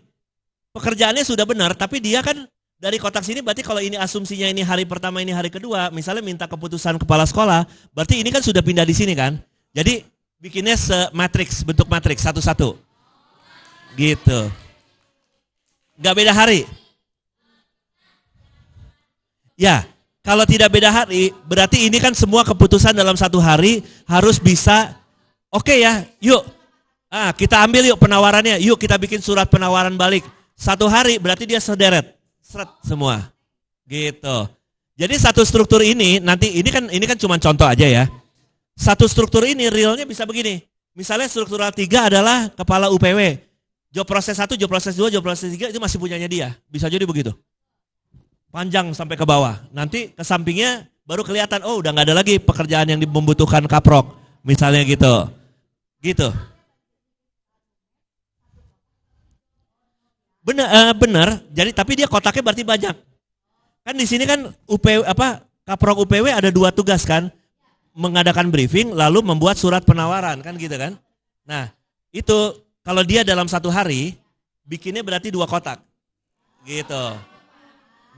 Kalau dia beda hari pindahin, beda hari. Berarti saya mengasumsikan antara briefing dengan membuat surat, kalau bentuknya 2 dan 3-nya itu di beda garis, berarti dia beda hari. Gitu. Nah, kalau kita mau itu wah ini bisa dibereskan dalam satu waktu atau bisa dibereskan dalam satu rapat gitu.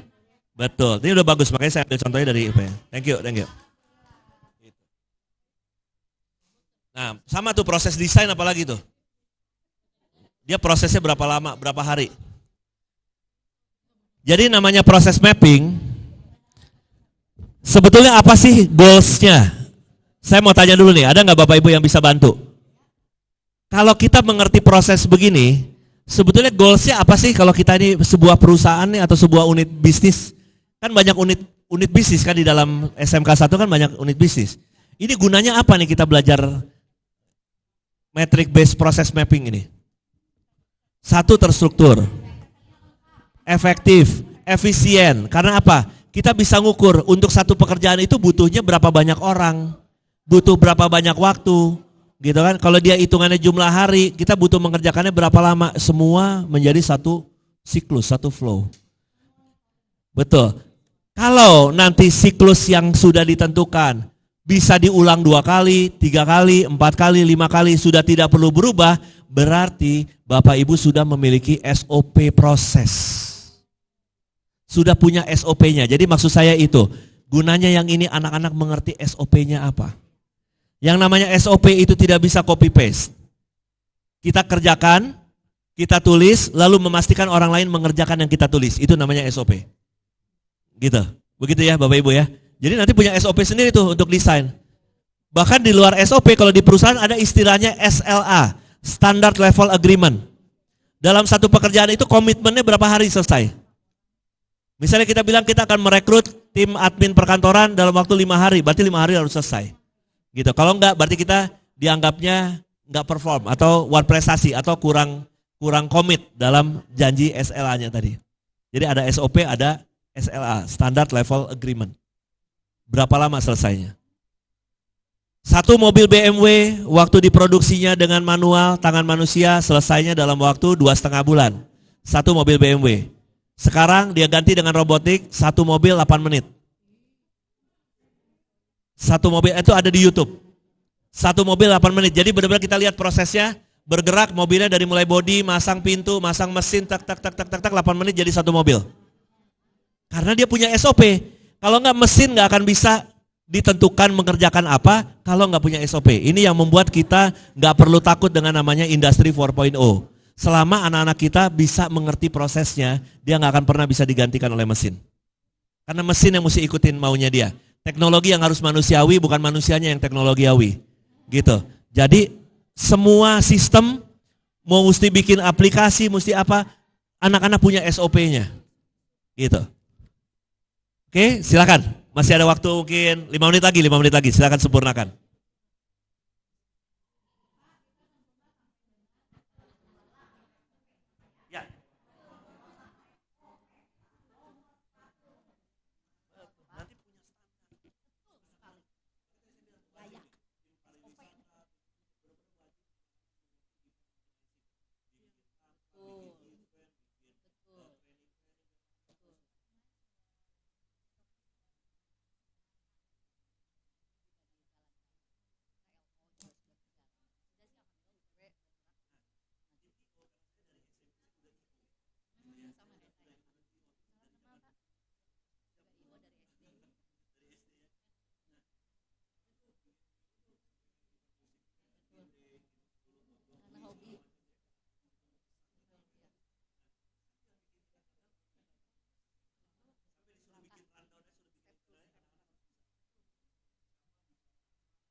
Ya. Jadi sekali lagi ya Bapak Ibu, SOP itu mesti dikerjakan dulu baru ditulis, lalu kerjakan yang sudah ditulis gitu ya. Kalau enggak dia akan jadi SOP yang kurang greget. Bahkan sesama kedai kopi SOP-nya ini untuk teman-teman kewirausahaan ya, sesama kedai kopi aja SOP-nya nggak bisa langsung contek. Nggak bisa, karena masing-masing akan apa? Menyesuaikan dengan SDM-nya, menyesuaikan dengan ownernya SOP-nya itu. Jadi nggak bisa dia copy paste.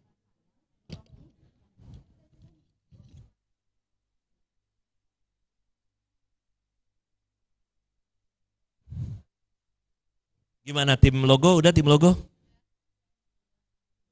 Mau di present Pak? Silakan Pak.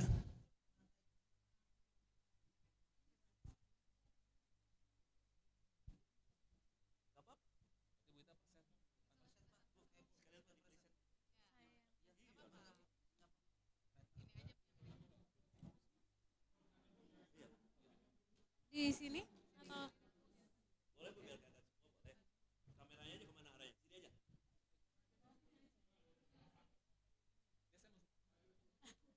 Assalamualaikum warahmatullahi wabarakatuh. Ya, kami dari tim DKV mencoba memberikan gambaran alur untuk penerimaan orderan atau pembuatan logo dari klien, dimulai dari pengajuan pembuatan logo dari klien, kemudian diterima oleh customer service atau marketing, penerimaan orderan yang diajukan oleh klien. Setelah itu, ya kliennya yang datang ke perusahaan jasa biro logo kami. Kemudian setelah diterima oleh marketing approve ke direktur, kemudian disetujui oleh direktur, kemudian kembali lagi ke marketing, mengajukan portofolio listnya yang nantinya diterima oleh klien. Setelah dibaca oleh klien, baru disetujui, diinformasikan lagi ke marketing. Sampai ke situ produksinya. Berarti job ordernya di mana? Harus ada job order kan? Perintah kerjanya dari klien adanya di mana tuh? Yang mengeluarkan surat perintah kerjanya direktur atau siapa? Direktur. Oke, berarti ada proses yang terlewat tuh ya. Jadi tim kita akan baru mengerjakan setelah ada job order, setelah ada request. Kan gitu kan? Requestnya itu sudah ditandatangani oleh klien. Berarti yang membuat suratnya siapa? Ditandatangani misalnya oleh direktur, lalu setelah itu marketing mengantar lagi ke klien untuk minta persetujuan pekerjaan. Harganya sudah cocok atau tidak? Ya. Bukan desainnya, belum nongol tuh desainnya kan? Udah tanda tangan, berarti start pekerjaan. Berarti proses praproduksi selesai. Patokannya adalah job order. Belum ada job order jangan dikerjain, gitu kan? Nah, itu udah bagus Bu. Yang repot cuma tinggal begini. Ini marketingnya offline, door to door, ketemu ke anak-anak atau customer service. Tadi Ibu bilang customer service. Kalau customer service bisa jadi flow-nya bukan itu. Karena begitu misalnya saya duduk nih di meja depan komputer, Ibu datang mau bikin logo. Saya harus bisa melayani di tempat, saya harus bisa ACC di tempat tuh. Gitu kan? Udah deal nggak? Gitu kan? Nah, kebanyakan di tempat printing kan ya sudah kalau udah oke, ini resinya bayar dulu. Disitulah keluar job ordernya, bener nggak? Gitu. Nah itu makanya berarti bisa jadi ada dua proses yang berbeda, gitu. Tapi tinggal nanti tergantung model bisnisnya dari tim desain itu bagaimana, gitu. Ada marketing yang ke lapangan, ada customer service di unit desain di sini, gitu kan? Nah, kalau dari gambaran ini seolah-olah ini biro jasa besar gitu Pak. Jadi ada alurnya. Kalau yang tadi Bapak bilang percetakan kan memang tinggal duduk di meja, berhubungan langsung dengan editing, kemudian deal, masuk ke kasir. Kalau ini kan memang ada tahapannya, mungkin biro jasa desain konsultan. Gitu. Nah, enggak makanya, karena bagi saya ini agak biasnya cuma gini, karena tadi ada customer service, berarti ini kan tadi pakai saya tanya, saya sebagai klien, saya walk in, saya datang ke tempat kantor desainnya, atau sebetulnya ini anak-anak yang datang ke saya nawarin nih, gitu. Ini kan yang alur yang saya aja nih. Saya datang diantarin sama Bu Mutiara ke booth, gitu kan. Saya ngelihat produknya, bagus ya. Saya mau tahu dong, nih kalau kita mau bikin kaos nih, untuk kaos Gapai Asa, tapi kita pengennya ada dua macam. Ada satu kaos yang isinya kata-kata motivasi semua, tentang mental health. Kan itu kan requestnya saya tuh kan. Udah clear belum tuh requestnya dari klien? Nah, sebetulnya waktu itu ke anak-anak itu sudah clear bahwa ada dua kebutuhan. Satu, kaos resminya Gapai Asa. Yang kedua, kaos yang isinya kata-kata motivasi. Sudah clear tuh. Nah, seharusnya kan berarti anak-anak kan sudah terima tuh orderan dari calon klien. Masih calon karena belum bayar kan gitu kan. Nah, lalu anak-anak bawalah ke mamihnya gitu kan. Gitu kan, bawa dulu nih ke mamihnya. Ada orderan tuh tadi di booth, ada yang minta dibikinin kaos gitu kan. Nah, what next setelah itu?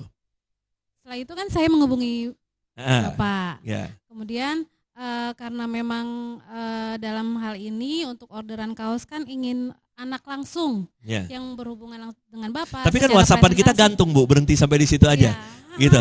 Ibu yang nungguin saya atau saya yang nungguin Ibu waktu itu? Kayaknya dari situ Bapak nggak balas chat saya. Saya kan balasnya ada kebutuhan pembuatan apa gitu ya kalau nggak salah. Terus saya ajukan harga, Bapak tidak membalas lagi. Oh oke, Saya gitu ya. cek Jadi Ibu udah ngajuin harga ya kalau nggak salah. Terus saya cek ya udah. WhatsApp ya. Oke. Mangga. Ibu udah ngajuin harga. Udah. Oke, saya belum Gambaran balas. ya, Pak, gambaran. Saya yang belum balas Iya. ya.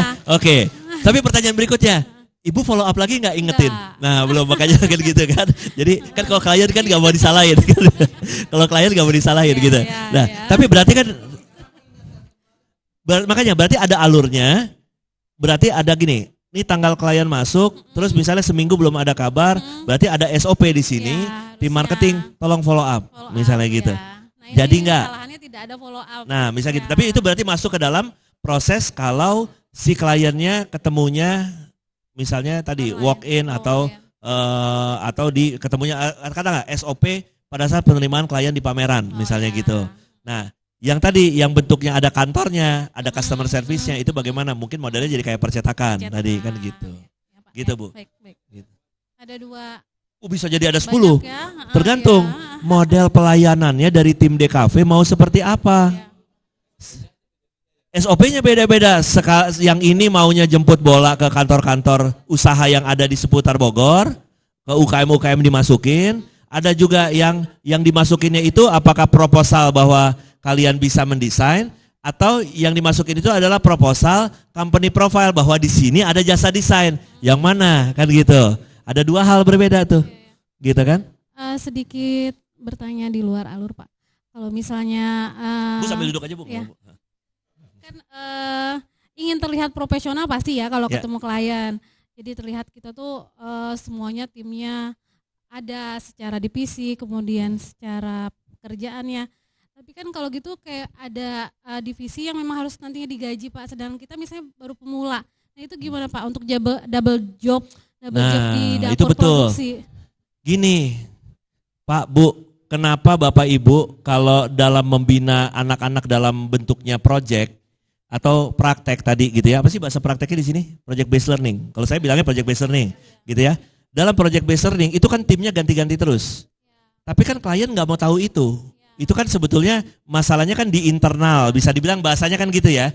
Nah, yang jangan lupa diajarin atau dijadikan SOP bahwa setiap kali mau ganti tim itu ada proses delegasi pekerjaan.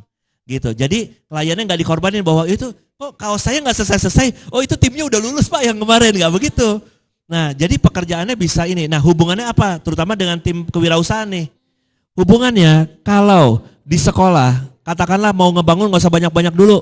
20 unit usaha untuk menjadi garapan anak-anak sama-sama, semua kuncinya adalah di proses delegasi itu.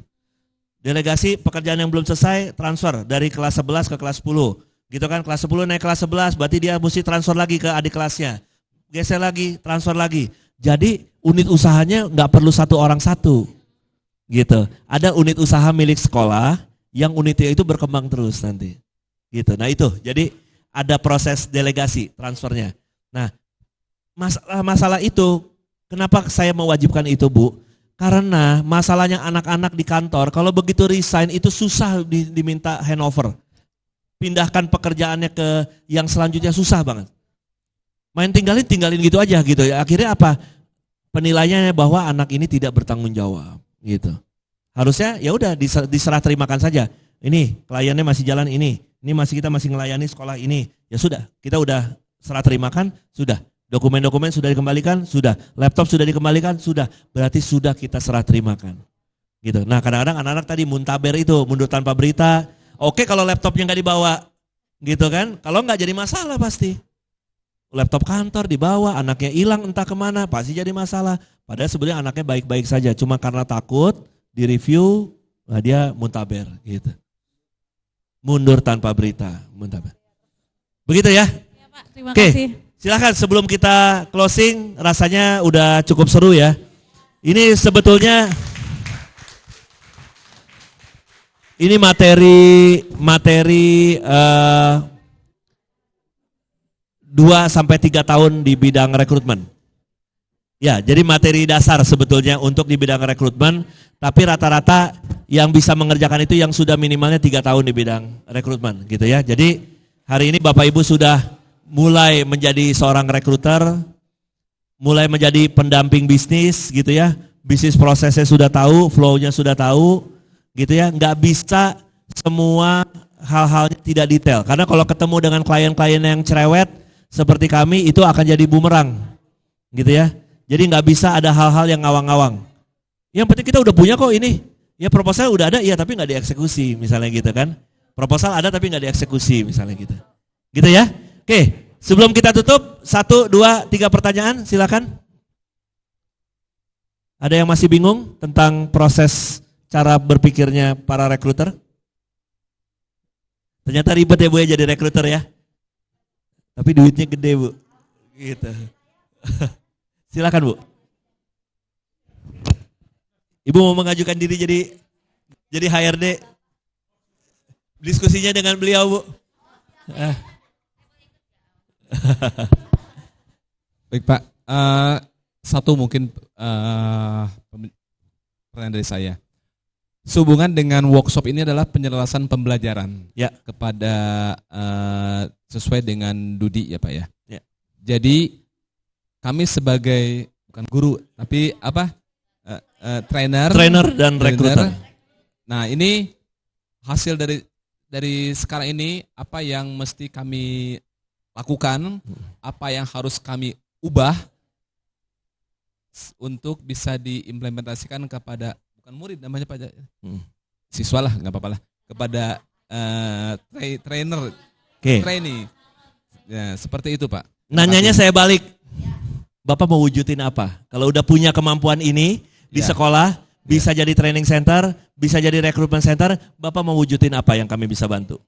Sebenarnya intinya kami ingin punya si anak tuh punya kemampuan, punya skill sesuai dengan yang diminta oleh Dudi industri. Itu aja sih Pak. Jadi harapan kami training di sini para siswa selain lulus dari hard skill juga mereka lulus dalam soft skill. Itu aja Pak. Betul. Terima kasih. Tapi mimpinya masih terlalu sederhana. Gitu. Itu mimpi yang sangat bagus, tapi terlalu sederhana. Ada bentuk konkretnya gitu Pak. Bentuk konkretnya nih apa yang kita bisa wujudkan sama-sama nih?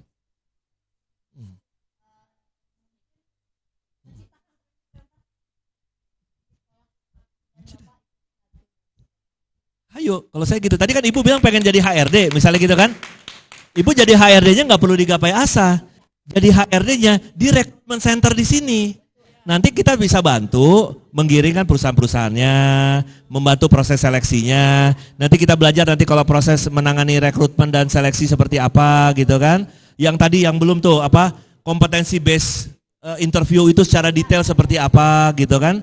Nah kita bisa bantu gitu kan. Jadi kalau emang mau silakan wujudin. Kan bukan saya yang mau ngewujudin. Berarti kan Ibu mau nggak ngewujudin ada recruitment center? Supaya apa? Benar-benar menjadi sebuah jembatan gitu. Tadi yang Bapak bilang, nanti perusahaan masuknya juga akan lebih enak. Terus terang, perusahaan itu Bapak Ibu, ini realita ya. Perusahaan disuruh jadi teaching industry, jadi teaching factory, nggak semua ngerti. Itu maksudnya apa? Prosesnya bisa, gitu kan? Kan nggak semuanya ngerti, butuh dijelasin. Gitu. Nah, tapi kalau Bapak Ibu punya recruitment center, yang di dalam recruitment center itu menjalankan fungsi training center dengan skill-skill spesifik yang dibutuhkan oleh masing-masing industri, Bapak Ibu bisa minta ke masing-masing industri untuk menjadi narasumber nanti. Nggak mesti hanya dari kami. Gitu. Jadi misalnya pas lagi dibutuhkan untuk jurusan administrasi perkantoran, misalnya dibutuhkan kemampuan sekretaris level 5, misalnya gitu. Kita bisa undang narasumbernya, siapa perusahaan yang punya sekretaris level 5, misalnya gitu. Atau butuhnya yang corporate secretary, siapa? Kita undang. Tolong bikin, kami lagi bikin pelatihan, narasumbernya itu dari industri lebih spesifik. Jadi kita lakukan yang beda-beda lah gitu. Gitu makanya. Nah kami pun juga jadi jelas. Kalau perusahaan mau bantunya di training center dan recruitment center itu sangat jelas, sangat clear. Gitu. Tapi kalau dalam bentuk teaching factory, teaching industry, nggak semuanya bisa, bingung. Mesti apa ya gitu. Penyelarasan pasti akan lama. Karena mau penyelarasan dengan level berapa? Kelas 10, kelas 11, kelas 12 kan beda-beda. Sedangkan Bapak Ibu minta penyelarasan nih, materi kelas 10, kelas 11, kelas 12 dari sebuah industri mesti belajar apa. Di kami penyelarasan itu survival mereka hanya 3 bulan, bukan 3 tahun. Survive nggak pelatihan A di bulan pertama, survive nggak target B di bulan kedua, survive nggak target C di bulan ketiga. Kalau nggak mereka nggak diperpanjang. Kebayang nggak tuh 3 bulan mesti jadi 3 tahun gitu kan. Jadi kita perbanyak yang praktek aja gitu. Makanya bentuknya recruitment center aja Bu, training center gitu. Dan itu nggak butuh apa-apa, sekolah udah punya semua kok fasilitasnya. Nah untuk kami benefitnya apa? Kami butuh tempat yang sifatnya partnership. Kalau katakanlah nih dari Gapai Asa bersama Forum HRD, kami lagi mau ngadain sertifikasi rekruter buat guru-guru SMK sekota Bogor. Mau di mana? Ya kita adain di sini aja. Gitu. Begitu, makanya saya dengan Bu Mutiara juga, yuk Bu kita bikin aja dulu MOU payungnya, nanti belum tahu yang mau dikerjasamakan apa. Tapi kan ini jadi lebih spesifik Bu, ayo kalau mau itu sekolah yang jalankan, tim IO-nya ada, tim pemasaran ada gitu. Kami bantu dari sisi konten. Kami bantu ngajak industrinya gitu. Jadi kan enak kan tektokannya. Nggak cuma job fair nanti. Bisa banyak hal yang kita lakukan. Gitu ya, mudah-mudahan ya. Bisa. Oke, sepertinya seperti itu sudah sebentar lagi jamnya salatri. Mulai gemetaran ususnya masing-masing dan mau Jumatan gitu ya. Jadi ini baru materi pembuka. Sekali lagi Bapak Ibu mudah-mudahan bisa sedikit mencerahkan apa-apa saja yang paling nggak nih di bulan Desember sampai bulan Mei pada saat nanti anak-anak yang kelas 12 mau lepas, kita jadi tahu apa-apa saja yang kurang yang mesti ditambahkan. Anytime butuh kami, nggak mesti selalu offline karena mungkin tabrakan jadwalnya. Kalau memang butuh pertemuan online, Bapak Ibu mau adain rapat apa, nanti Bu Mutiara mau adain rapat apa yang baik online, kabar-kabarin aja, kita nge-zoom bareng aja juga boleh gitu ya. Jadi supaya progres terus. Kami menunggu nanti anak-anak yang mana yang bisa kami salurkan gitu. Kami nggak bisa menjanjikan pekerjaannya, tapi pada saat anak-anak bisa kita ajarkan untuk cara memenangkan proses interview, insya Allah mereka dapat rezekinya gitu. Begitu ya. Mungkin seperti itu dari kami untuk sekarang. Untuk hal-hal yang tidak pada tempatnya kita sama-sama beristighfar. Astagfirullahaladzim, alazila ilaha illahu alhayyul qayyum wa atubu ilaik. Terima kasih banyak para trainer dan rekruter dari SMKN 1 Bogor. Kita insya Allah ketemu lagi di momen selanjutnya. Assalamualaikum warahmatullahi wabarakatuh.